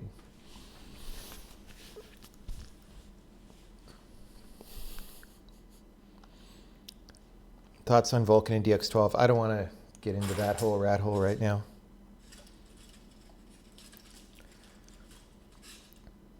It's not easy to create a decent Office suite. But why is Office suite even a thing? It's like IDE for programming. Like, all the IDEs suck, so why does everyone think IDEs are the right way to do it? Like, nobody's ever like done a good one.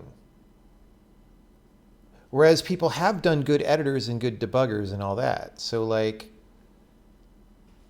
you know, it's like the frickin' space shuttle, okay? The space shuttle was terrible because it was an IDE, essentially, because you had to integrate all these requirements from all these separate problem domains, right?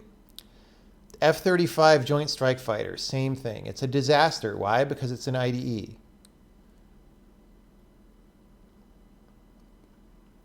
When are we going to learn? Office Suite, same thing. Don't make an Office Suite. Make a spreadsheet and a word processor and a, you know, slideshow program or whatever. And then make them good at importing and exporting data to each other. That's fine. But that's not hard. We do that all the time. Like, you can save and load bitmaps. You can save and load PDFs. We've done this in other domains, or even PDFs is kind of the same domain. It's like not hard. You don't have to turn it into an Office suite to do that. People just need to learn this about software.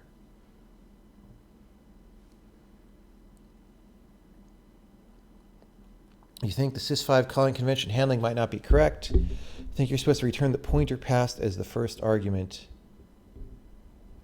rather than void. No, that was pointer to void. Wait. Return the pointer passed as a first argument. I think that's handled in there. I don't know. I'm going to let Josh handle that because he knows what it's supposed to be doing. I'm not going to try to debug that.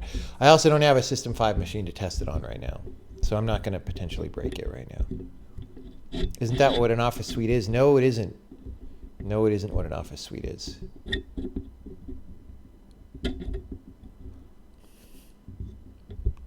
Fun fact, docx files are just zip files full of XML with a different extension. Yeah, I knew that one. I knew that one. No, an Office suite is a bunch of programs that mostly share the same code.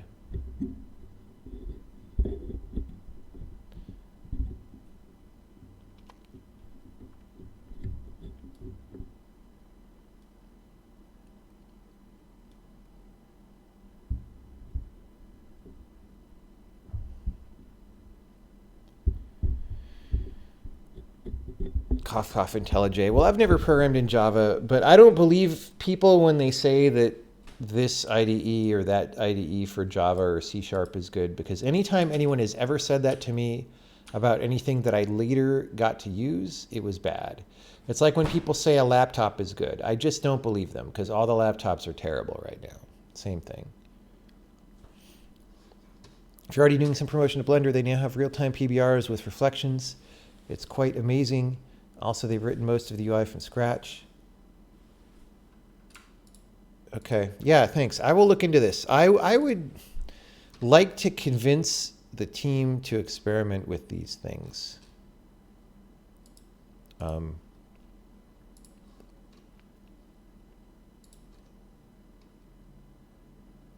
we use an external physics library like Bullet Havoc? No, I mean, right now we have not really shipped anything that needed a physics system at this company. If we do, like if we were making PUBG or something, we probably would start by licensing a physics system. But then I would probably at least take a look at whether it would be good for us to make a simpler subset physics system that did exactly what we need, you know?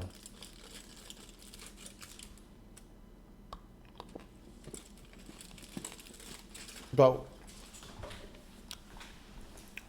we just haven't had to do that. None of our current games need a physics system in that way. I mean, Braid sort of has physics, but it's custom programmed. It's not, Braid's physics is not complicated enough to need like an engine behind it. You say laptops are bad, but are phones bad? Yes, phones are very bad. Is there anything that isn't bad?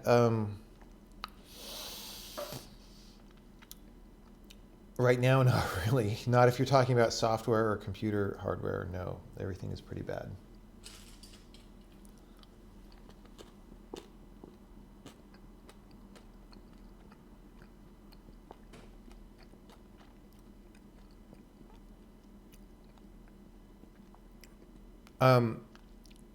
Okay, I would say iPads are good as hardware goes. Or at least they were pretty astonishing to me when they came out. Phones, like Apple phones, are good in some dimensions, but the problem is they're terrible in other dimensions. So I can't really say that they're good, right? Parts of Apple phones are good and parts of them are terrible. So yeah, you know what's good actually? I mean, the thing is, everything has some things that are terrible about it that shouldn't be terrible. So like, I have this 240 hertz gaming monitor. That's pretty good. But all these monitors have like terrible menus and like hard to use buttons and buttons that you accidentally push at the wrong time, and they take way too long to power up. Like, dude, every monitor I've ever owned would be way more usable if it had a little analog brightness knob on the side, just like televisions did in the 1970s, right? If I could just turn the knob to where I want the brightness, that would be amazing, right? And the fact that we don't do that is bad. It's just frankly bad.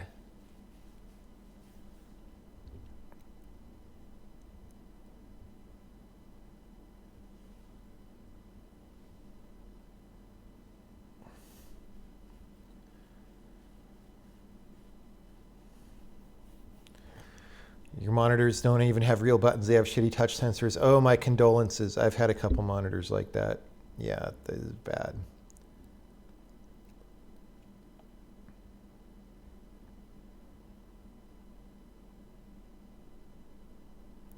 Your monitor legit has a single button on the back that you have to push in different directions to navigate. Yeah, well, this 240 hertz monitor has 4 buttons plus that, right?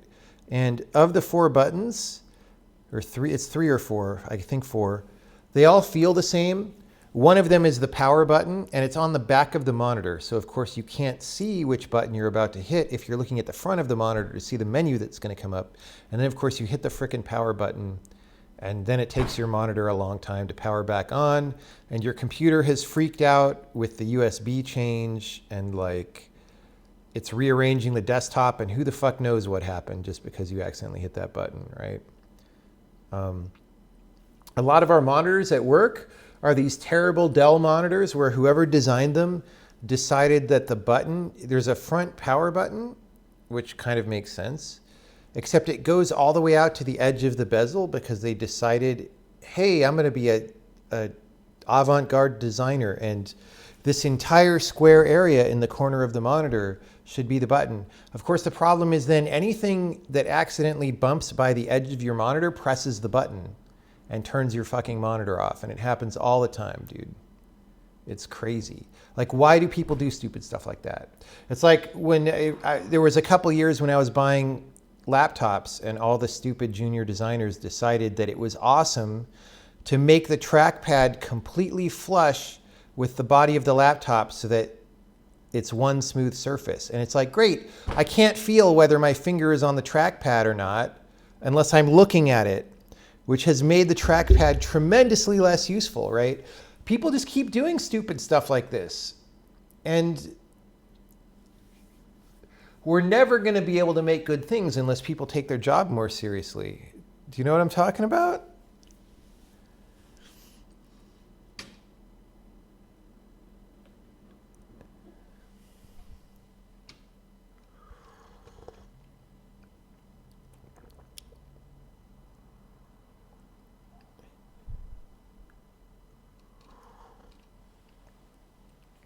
It's like these people want to call themselves designers, but they have no idea what they're doing. They're terrible at design.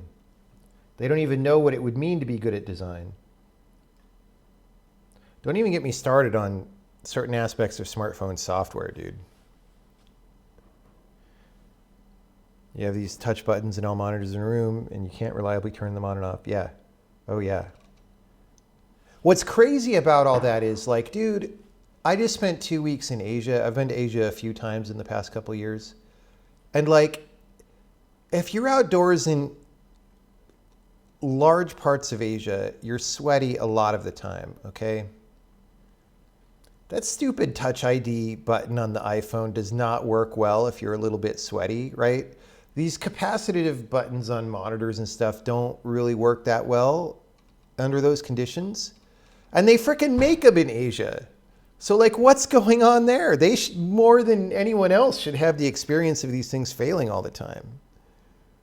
It's just crazy. Like, I was just in Hong Kong, which is a half an hour drive from Shenzhen, where a lot of this stuff is at least marketed. Maybe not. Maybe it's a lot of it's even manufactured there. I guess it is. I guess iPhone stuff was until they moved it to India or something. Dude, I know how frickin' hot it gets in Hong Kong.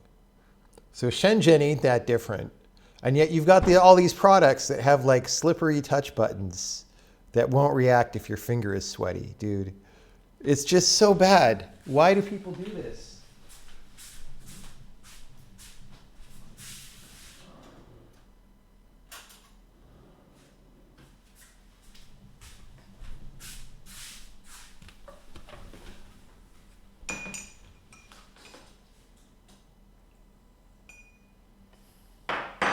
This has turned out to be a very ranty night with not very much programming happening.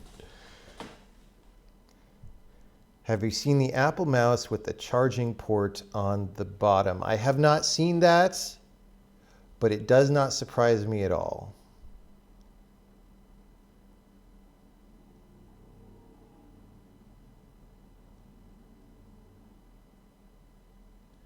It's not like the sides in Shenzhen get a say in the touch sensor design on iPhones. That is true, but the problem is all these other companies copy Apple. Dude, everybody copies Apple. And then even the people not copying Apple seem to want to do touch buttons a lot of the time, because maybe it saves you 1 penny per button. I don't know. It's bad though.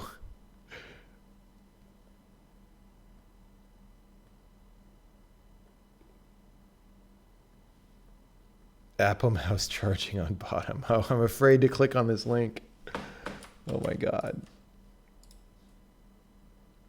Oh my God. Who thought that would be okay? It's just because they wanted the top of the mouse to be a beautiful curve, right? And not like, so this mouse that I have is actually the correct design for that, right? So this is a Logitech G900. There's probably a newer, better mouse. But look, it's wireless, right? But if you run out of charge, you can like plug it in. And how do you plug it in? You put a USB cable right in the top of the mouse, except it's because it's USB, maybe it's upside down. So you put it, no, that was right. You put it right in the top of the mouse, and then you can use the mouse still while it's plugged in, whether it's charging or not. It's like a very good design, okay? I mean, for, you know, relative to other mice. And like, why other people can't just frickin' do that? I don't know.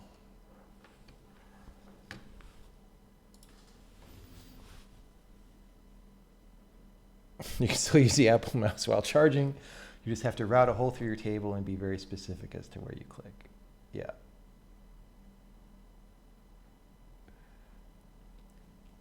Have I considered a yield directive for 4 expansion? It would remove the need for backticks. Why would it remove the need for backticks? Okay, what would it do? What would yield do?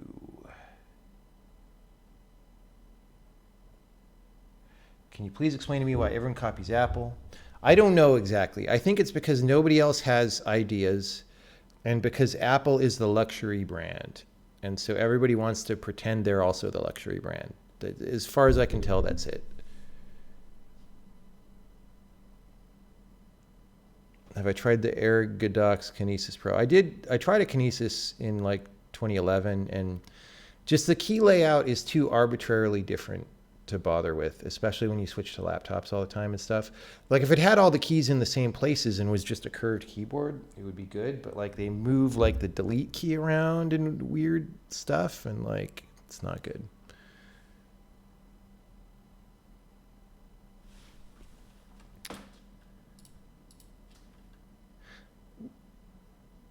The only problem with these Logitech G900s, which has been my go-to mice for a while, I bought a bunch of them just so I would have the same mouse feel everywhere, and like at home and office and in my backpack for when I go places. Because I was really impressed with the tracking. It's really accurate tracking. It works everywhere except on like glass tables. I think there are some Logitech mice that worked on glass tables, but the tracking just wasn't as sharp and good feeling. So I really like these mice. The only problem is I think the build quality is a little low. Like we had 1 or 2 fail, and then the battery on one of them seems to be wearing out.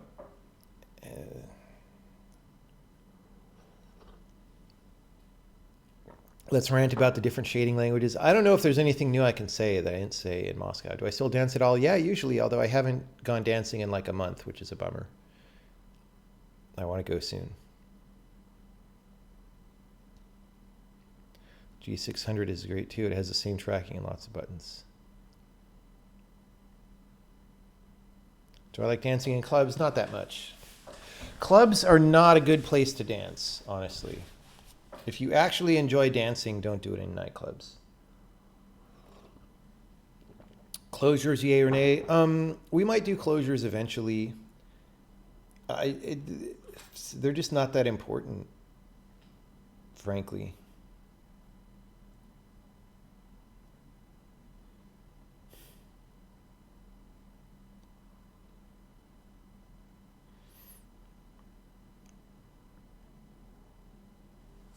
All right, let's maybe, because I want to go to bed eventually, let's try to do a little bit more programming before I do that. So that this isn't just a rant stream, old man rant stream.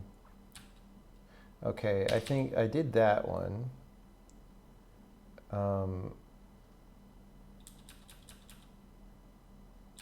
Let me look at these one. No, you know what? Let's see. How often do we frickin' do this? A lot. You know what? I'm just going to try this. Oh, wait, we wrapped around. So it's only like 40 times or something.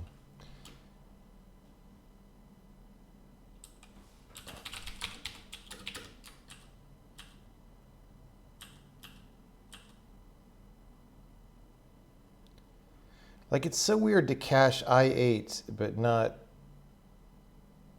I don't know why he did that. So he like gets this local variable that's type I8. I guess because sometimes you say array of... You use it for array, and then you use it to get pointer to... let's just try it.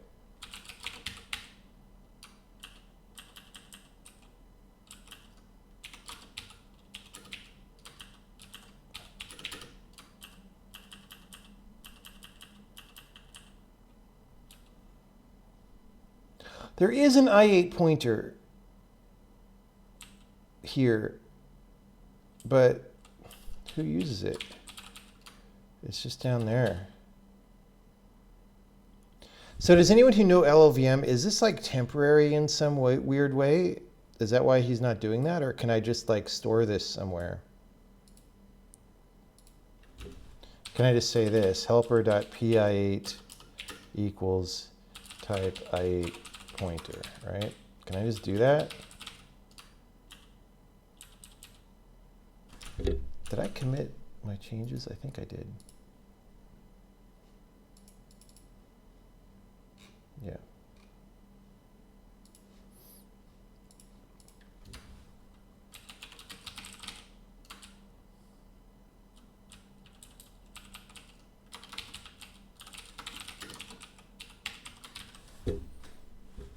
Types are always the same pointer for a given context. Yeah, I just don't want to call get pointer to all the time. You know what I mean? Like if we're going to do this, if almost all the time that we say type I8, it's for get pointer to, then let's just use the pointer. You know what I mean? Like why rely on the inliner to inline all those things?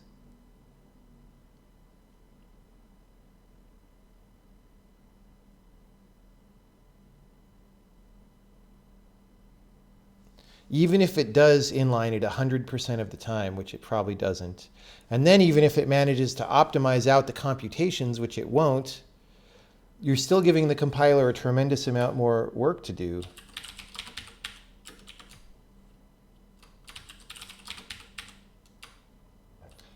See, look at this.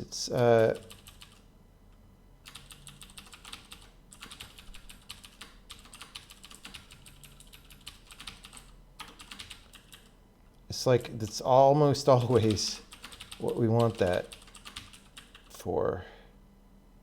All right.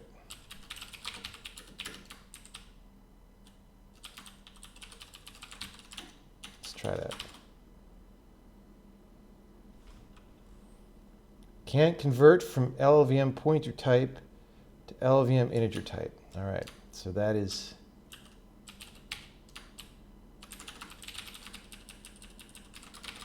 that.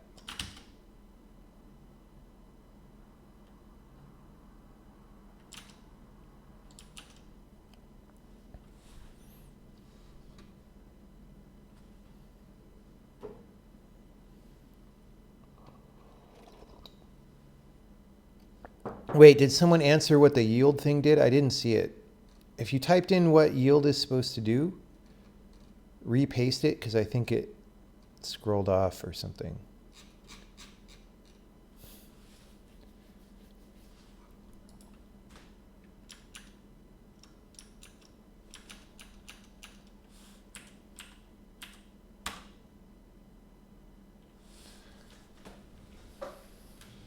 I should actually see if we save any time. We probably won't, but we might. 234, 236. I mean, maybe I just saved a bunch of time. Build struct. Oh, we don't build that many structs. Okay.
Dude, my S key isn't pressing.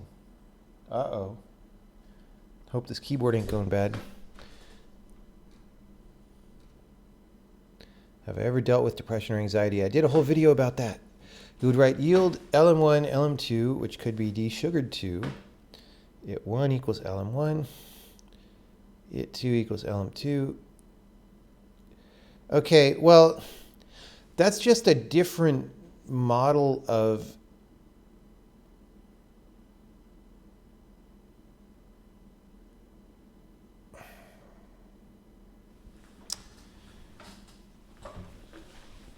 I mean, I could think about that. I'm not sure that it's more than a cosmetic difference. But both the for expansion and the for loop could use different identifiers. They already can use different identifiers. In fact, they already do use different identifiers. That already works. So I think what you're talking about is just a syntactic thing. How much time do I give before it's usable? I don't know, man. 20 million years, plus or minus 30 million years. Is there anything for jumping out of nested for loops? Yes, you could break out of an outer loop. Are there any plans to add a coroutine event loop facility? Not currently. No.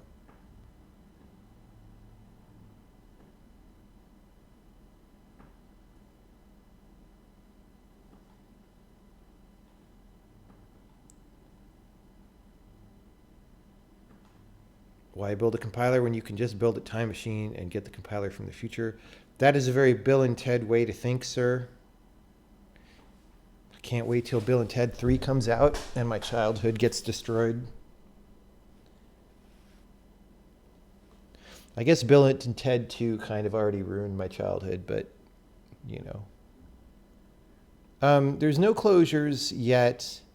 I don't know if we will do them for sure. We may do them.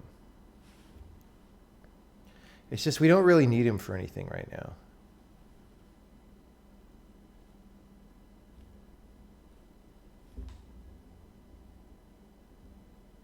And especially this macro thing, like one thing that you would use closures for very effectively would be like for loop stuff. But hey, guess what? They don't have to be closures, so congratulations.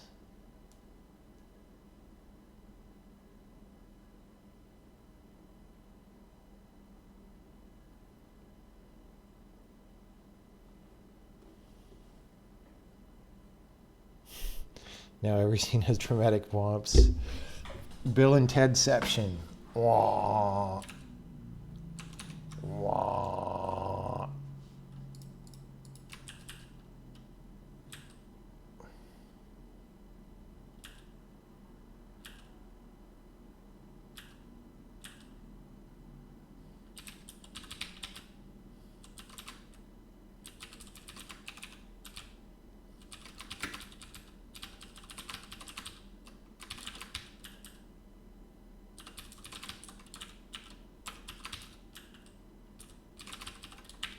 I recognize this code.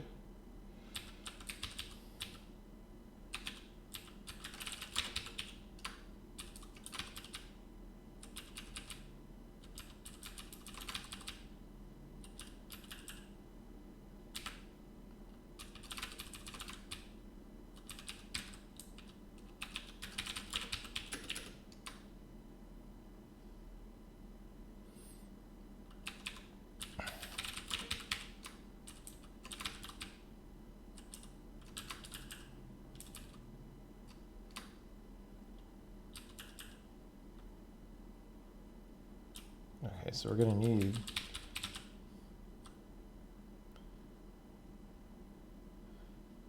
so why doesn't this is this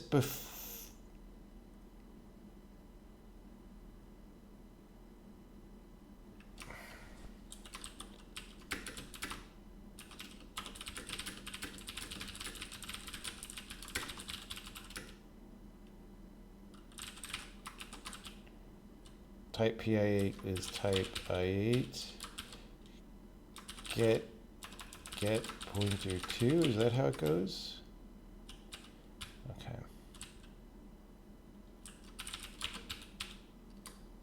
Oh, we didn't even frickin' need it there.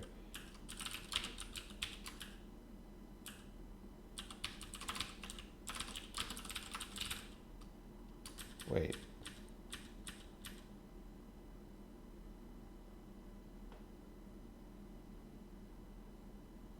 Yeah, that wasn't really worth it. If I had noticed that it was only one use in this entire function, I would have frickin' left it. I'm gonna leave my comment though.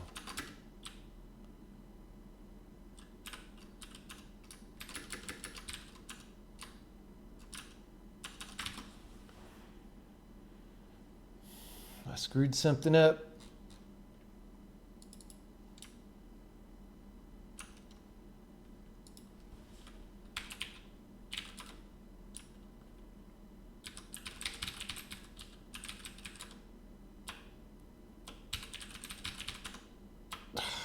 What?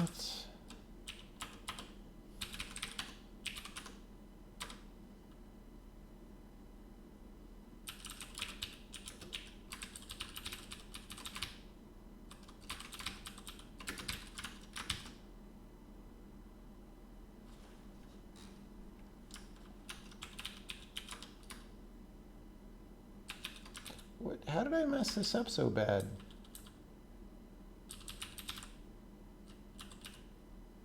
Wait. What is going on? I guess I just missed that.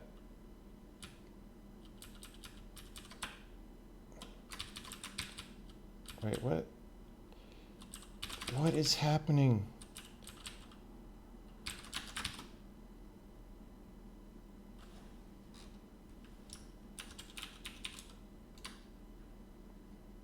I must have just been editing the wrong function on one screen when I thought it was the same function on another screen. I hope I didn't just totally screw things up.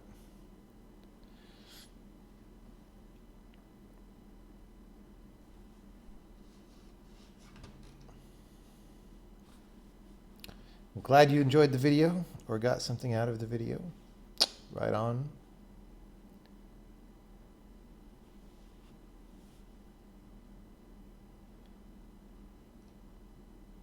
The heap is essentially anywhere in memory that isn't the stack. Well, no, I mean, there's the stack, the heap, global data, writable global data, text segment.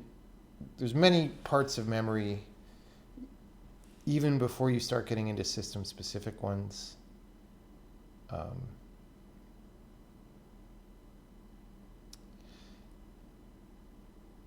And then even saying, I wouldn't say it's correct to say that heap is all the memory that's not those things, because if you just virtual alloc some space and an arbitrary address, that's not really heap. It's unknown what it is. It could be anything.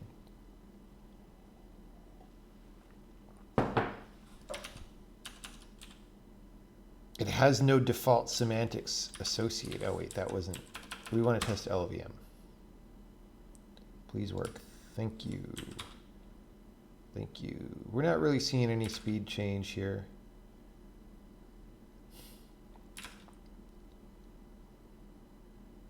So that's fine. It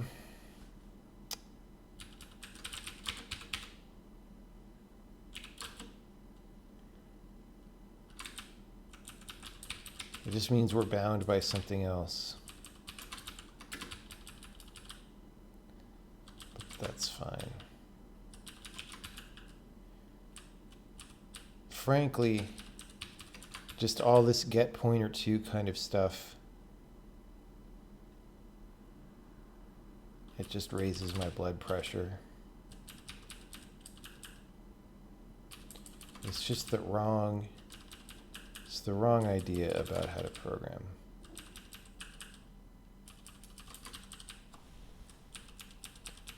Not Josh's fault. He's just using the LLVM API.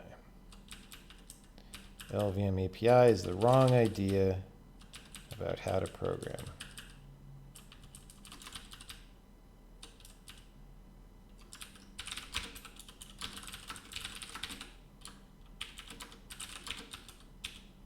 We'll just go ahead and do these. Whoa. Double pointer.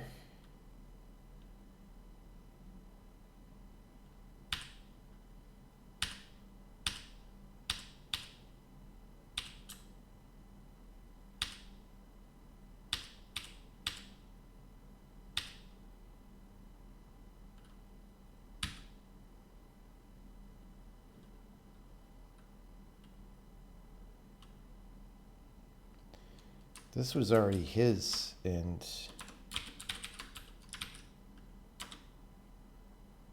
yeah.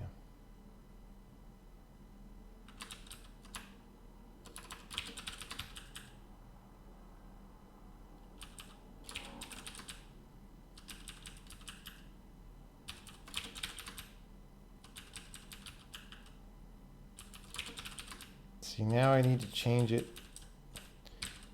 Actually, let's just go. Let's be consistent about names.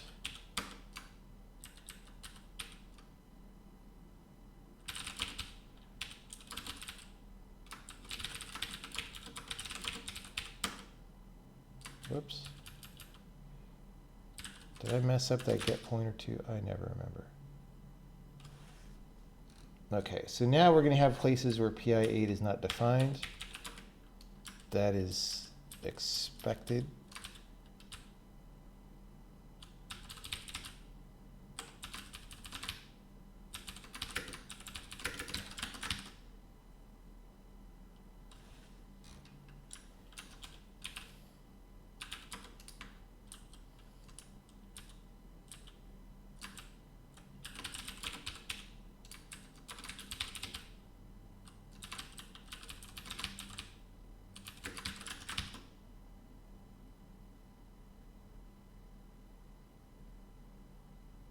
Only 2 of them, I guess.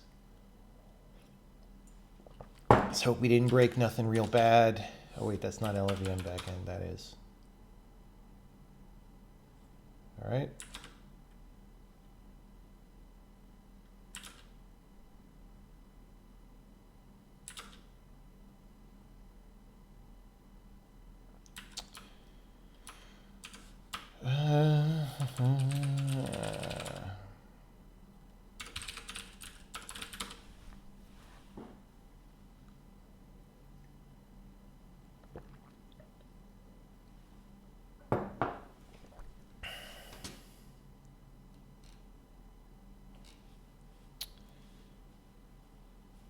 Coding is a puzzle game I am playing every day. It is a definite puzzle game. That is true.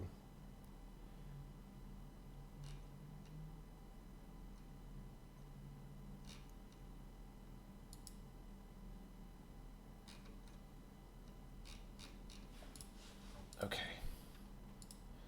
Let's run a debug build just in case I screwed something up so bad that it's gonna barf. That could happen.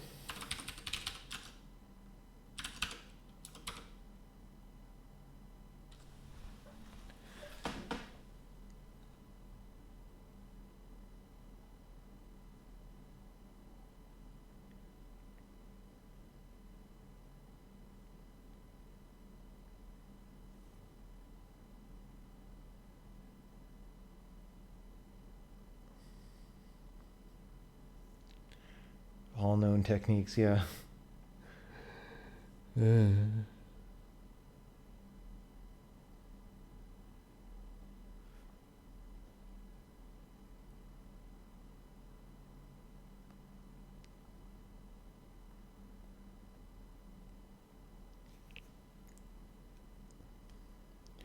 Debug build, 48 seconds. 48 seconds. Still faster than a lot of people's release compilers. All right. Yeah, use type PI8 in LVM converter, maybe just to lower my blood pressure slightly.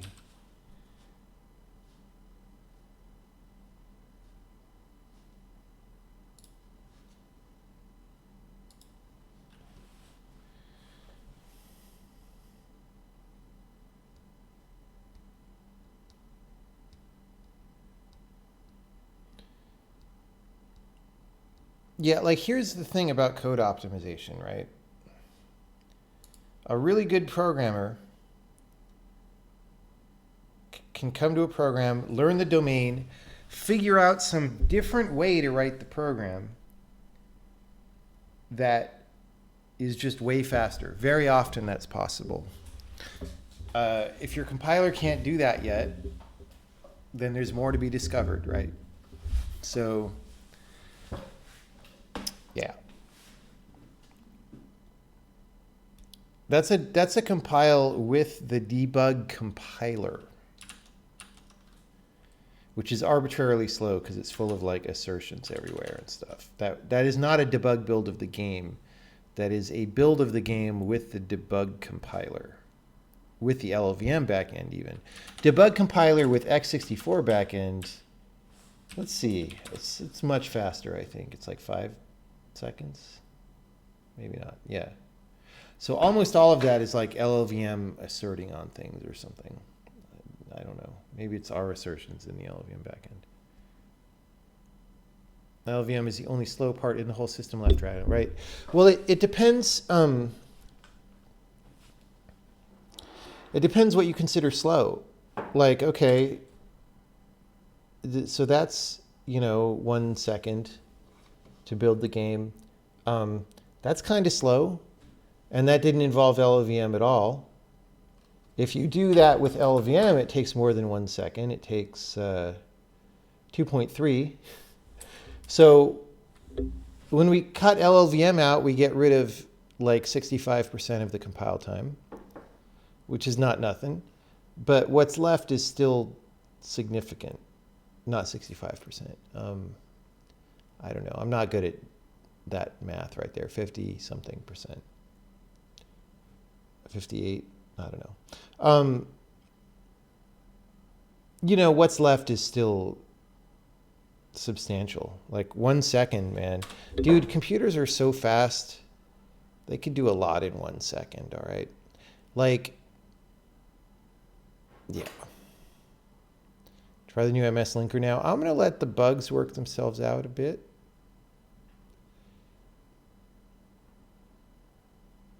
You remember the 0.4, 0.5 second compile times? Yeah, that's when the program was smaller.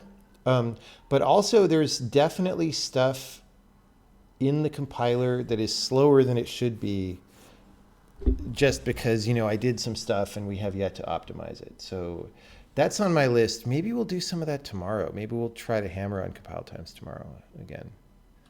That'd be cool. You work on a project that takes 4 minutes to compile. I used to work on games that took 45 minutes to compile, bro. That was not enjoyable. And by that I mean it was not enjoyable. That was not a double negative.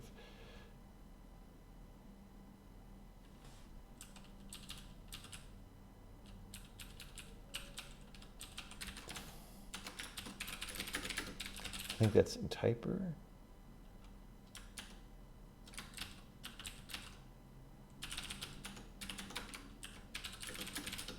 How are we doing for code size?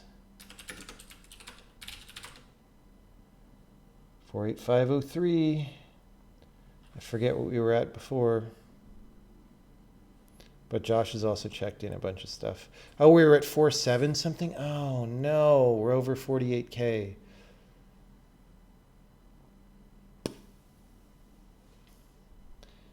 I'm gonna have to look at the inlining check-in. I don't feel like it should be that much code. It really shouldn't. But maybe I'm wrong about what I think it should be.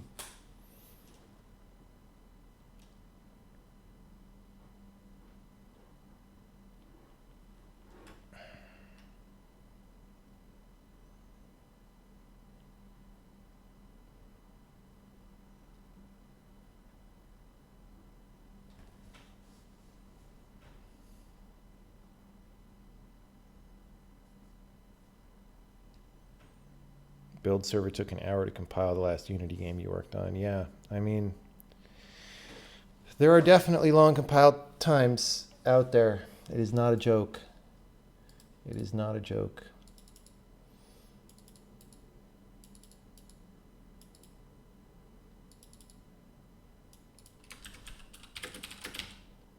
Okay.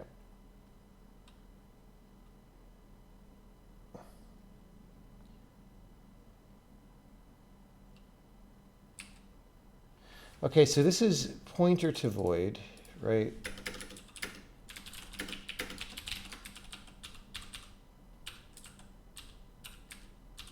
So it's not cast to void, it's cast to pointer to void.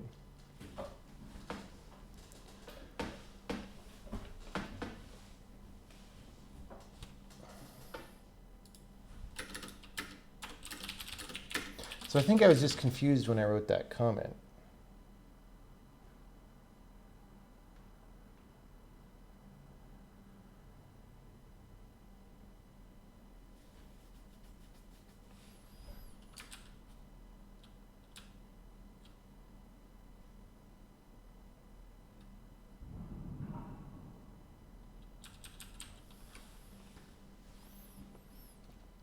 The thing is,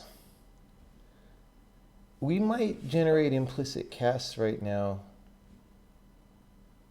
Oh no, okay, I see.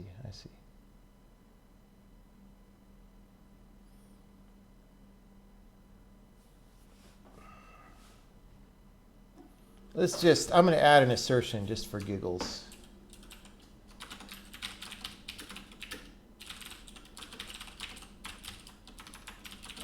I think this might trip.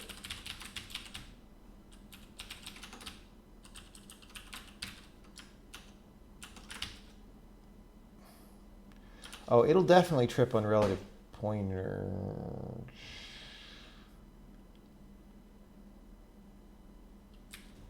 Okay, never mind. Not worth.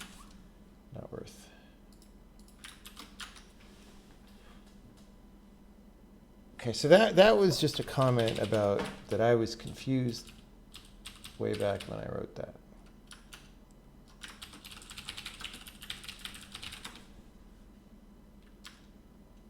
Okay, this we have fixed.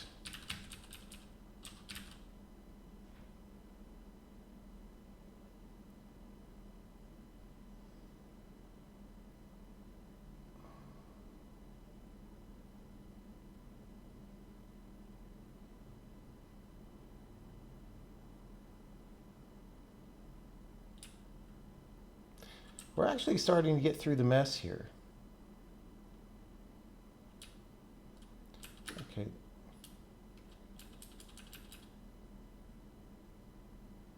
Oh no. Wait, did I not? Okay, hold on. So these things here are macro stuff, but like, did I get rid of forwarder?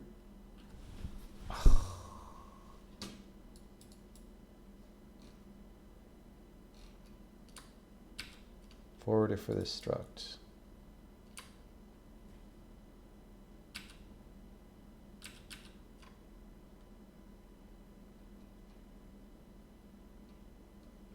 Okay. So that is left over from some other change. That is, we're just going to save 8 bytes on every lambda now. That's all, which is good.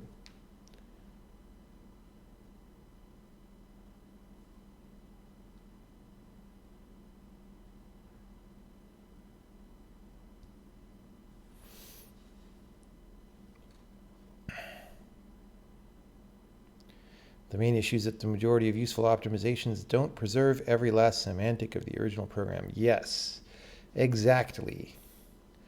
And in fact, very often the gains you get from doing that vastly dwarf the gains you can get from, you know, very specific isomorphism operations.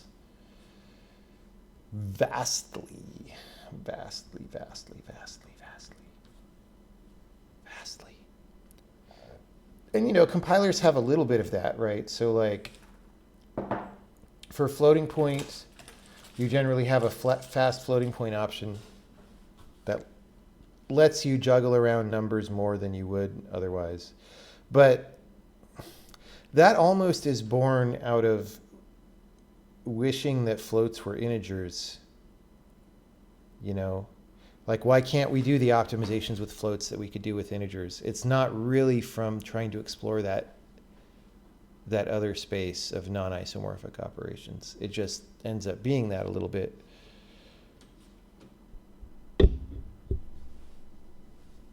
What is the word typer? It's just typer is the thing that assigns types to all the expressions in your program. I didn't know what else to call it, so I said, henceforth, ye shall be known as typer. I used to be called something else. I don't even remember what it used to be called.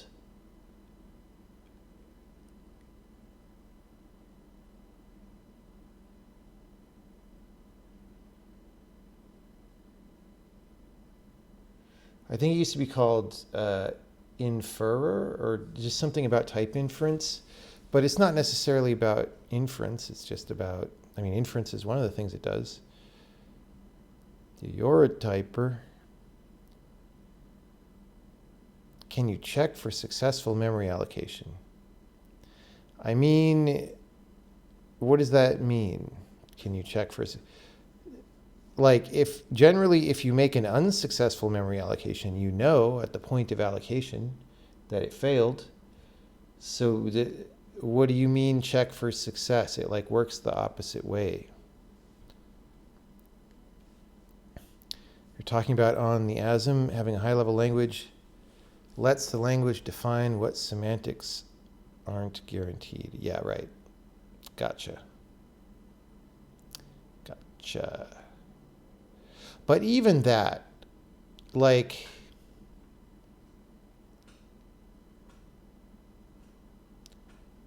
the problem is just, for any given program, there are many features of the there are many aspects of how the data happens to be stored, or, you know, what values happen to be available at what time, that are actually arbitrary and could be changed, right? And, you know, those aren't going to interact very much with the feature set of the language. Enterprise singleton type factory adapter. What a great idea. That's the best idea ever, man. Okay, so we do this.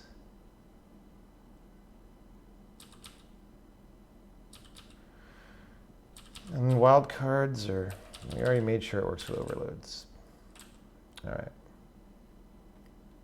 So this placeholder in imperative scopes is what we're going to do last night, but it's about bedtime for me, so I don't think we're going to do that tonight.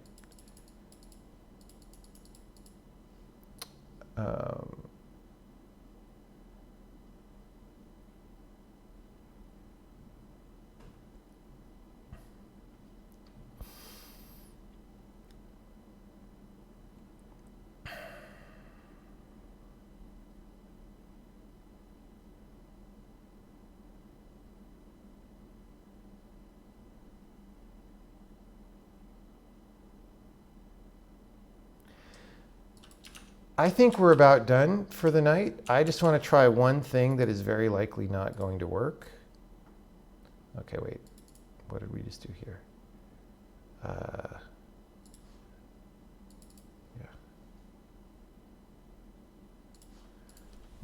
Minor comment tweaks. Remove unused forwarder member. Okay, this is very likely not going to work, and I'll revert it and go to bed and do it later. But part of the refactoring that I was doing that led to me looking at those functions in LLVM converter is splitting out the idea of C calling convention versus function not located in the program, whereas those two used to be like conceptually aliased.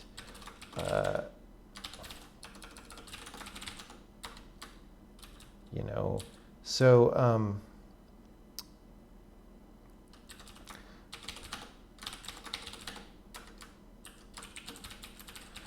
So this is declared as foreign, but really we want it to be declared as like elsewhere. Okay, one thing I can do, elsewhere doesn't exist in the parser, I think, yet. So let me put that in. And that we could check in. That's not dangerous. Oh, it does. I put it in. I'm lying to my audience. Okay, the problem is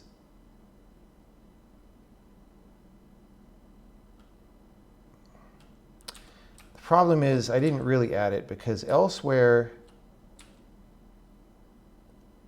needs to do the stuff that foreign does about having a foreign function name. Okay.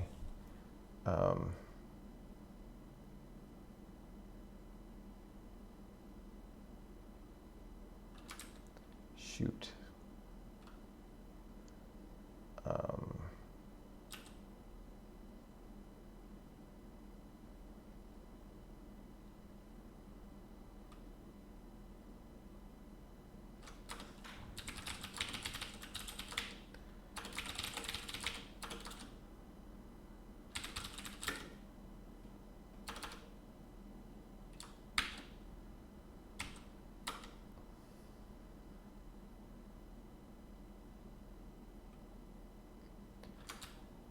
And then do these, right? Okay. And then this does this.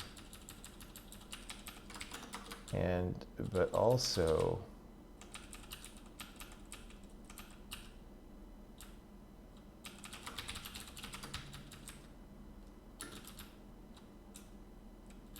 yeah.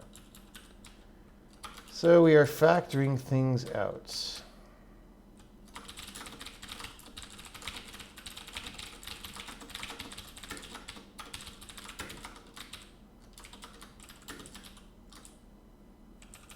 Okay.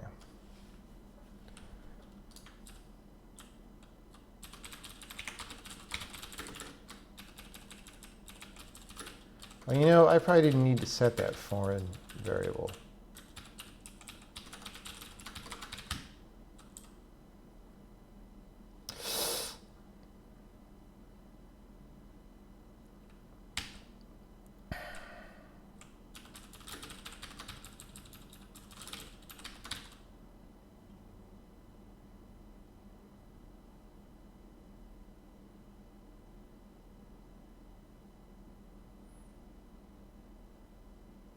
Really, this shouldn't be here.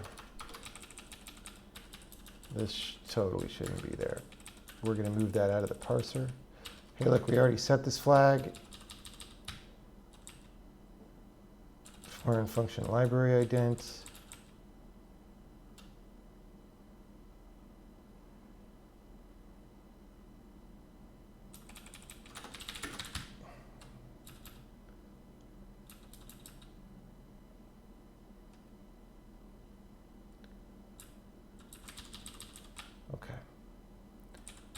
This, and then this, handle elsewhere directive, and then this goes into typer in check function header.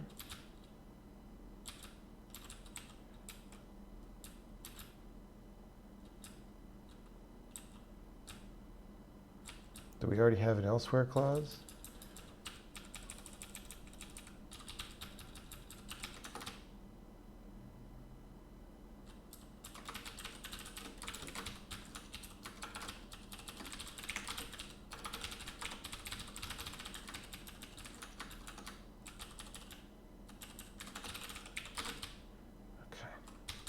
That lambda type check note was, by the way, a note to move this to here. So we have done that. I don't like all this lambda inferred type. Do we?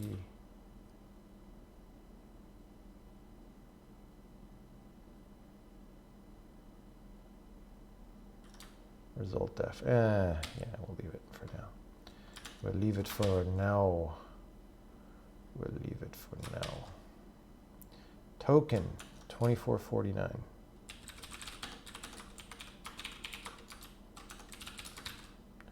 thought I did that. Oh, I did it down here, which was the wrong place for it. You've been lied to. Yes, you have been lied to. How often do I read programming-related books? I don't really. I don't really know of good programming books to read.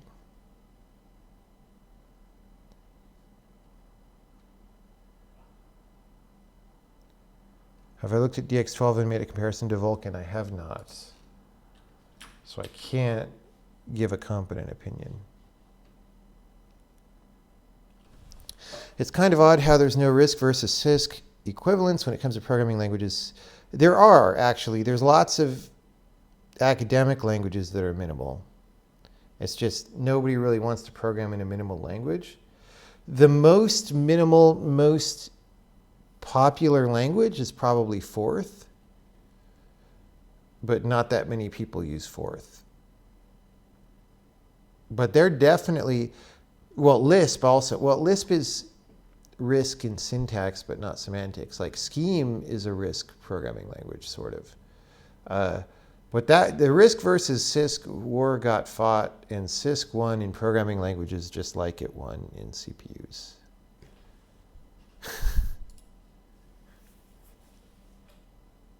What is the ideal length of a function? There is no ideal length of a function. It depends on the function.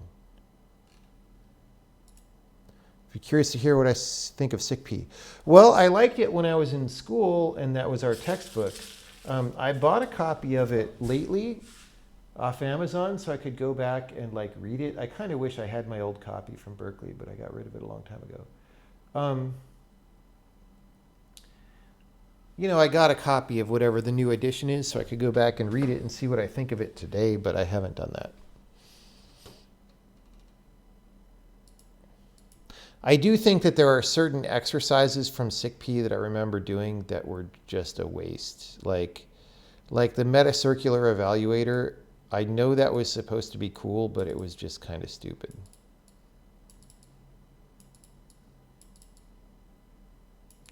And I knew it was stupid at the time.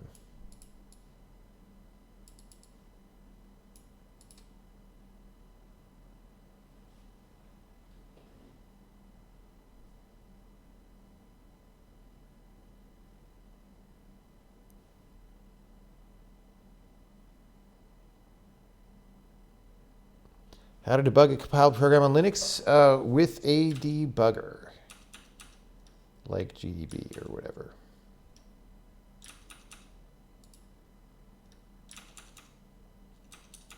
Okay, what am I doing?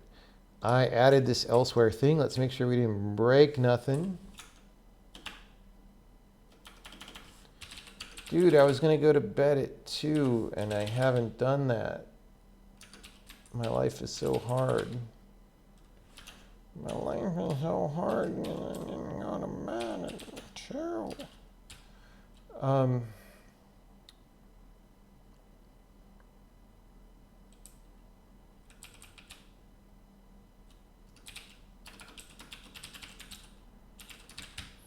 Okay.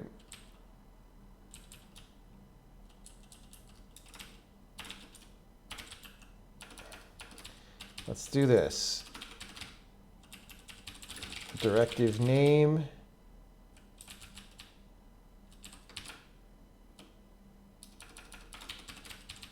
Directive name. Char star directive name. Because it's C++, I got to do it twice. Because C++ thinks I'm an idiot.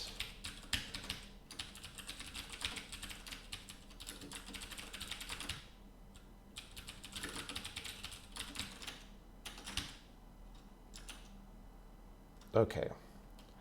So, having done that, the thing that I was going to do that's going to probably be a disaster and not work is the following.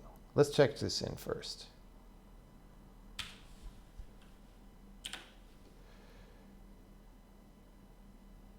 Can it be used for high performance computing? I guess. All right.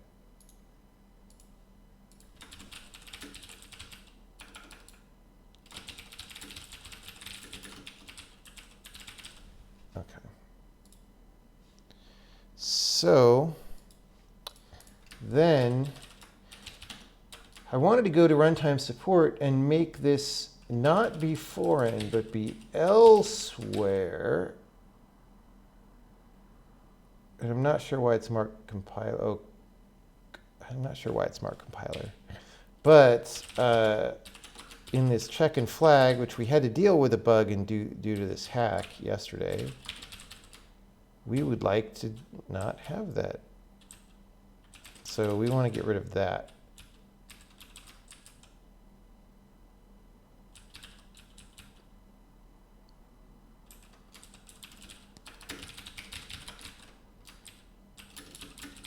And this probably will not work. The chances that this will work in both backends, I would say, is very low. Chances that it would work in one backend, I don't know. Nope, crash. Crash when we try to run. It at least compiled, which is cool. Let's try LLVM. Nope. Well, that's a thing for me to work on tomorrow. Like, I want to be able to, you know, not force this to be C calling convention. Let me see. User entry point. Like, who looks at that? There's this user entry point flag.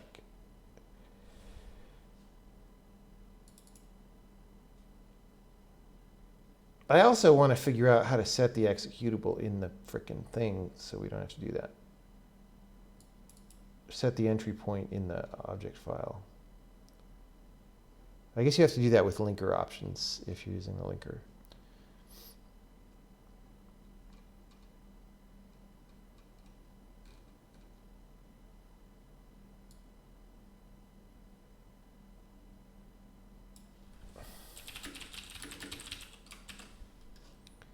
Okay.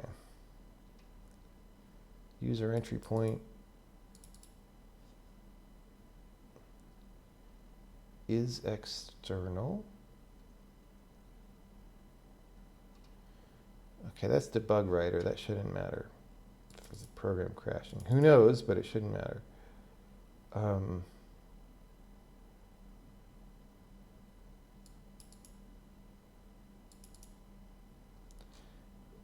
Yeah.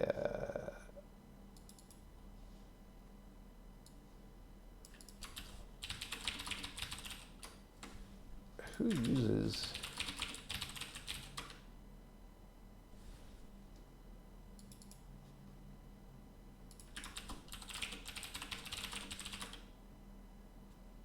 that? Yeah. Anyway. Yeah, I don't know why it crashes. So that is a thing to look into tomorrow.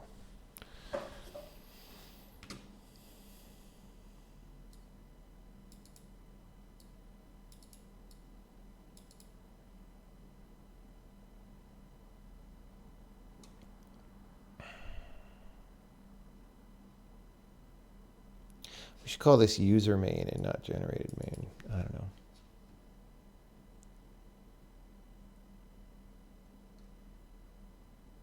All right, thank you everybody for coming by. It's time for me to go to bed. We'll do some more programming soon. More programming, less ranting. Or maybe simultaneous programming and ranting. Or pro-granting. We'll do some pro-granting.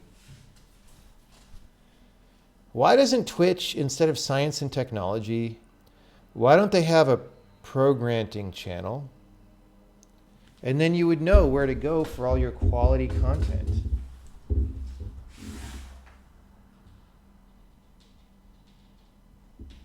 Like, seriously. Why do they need me to give them all the good ideas?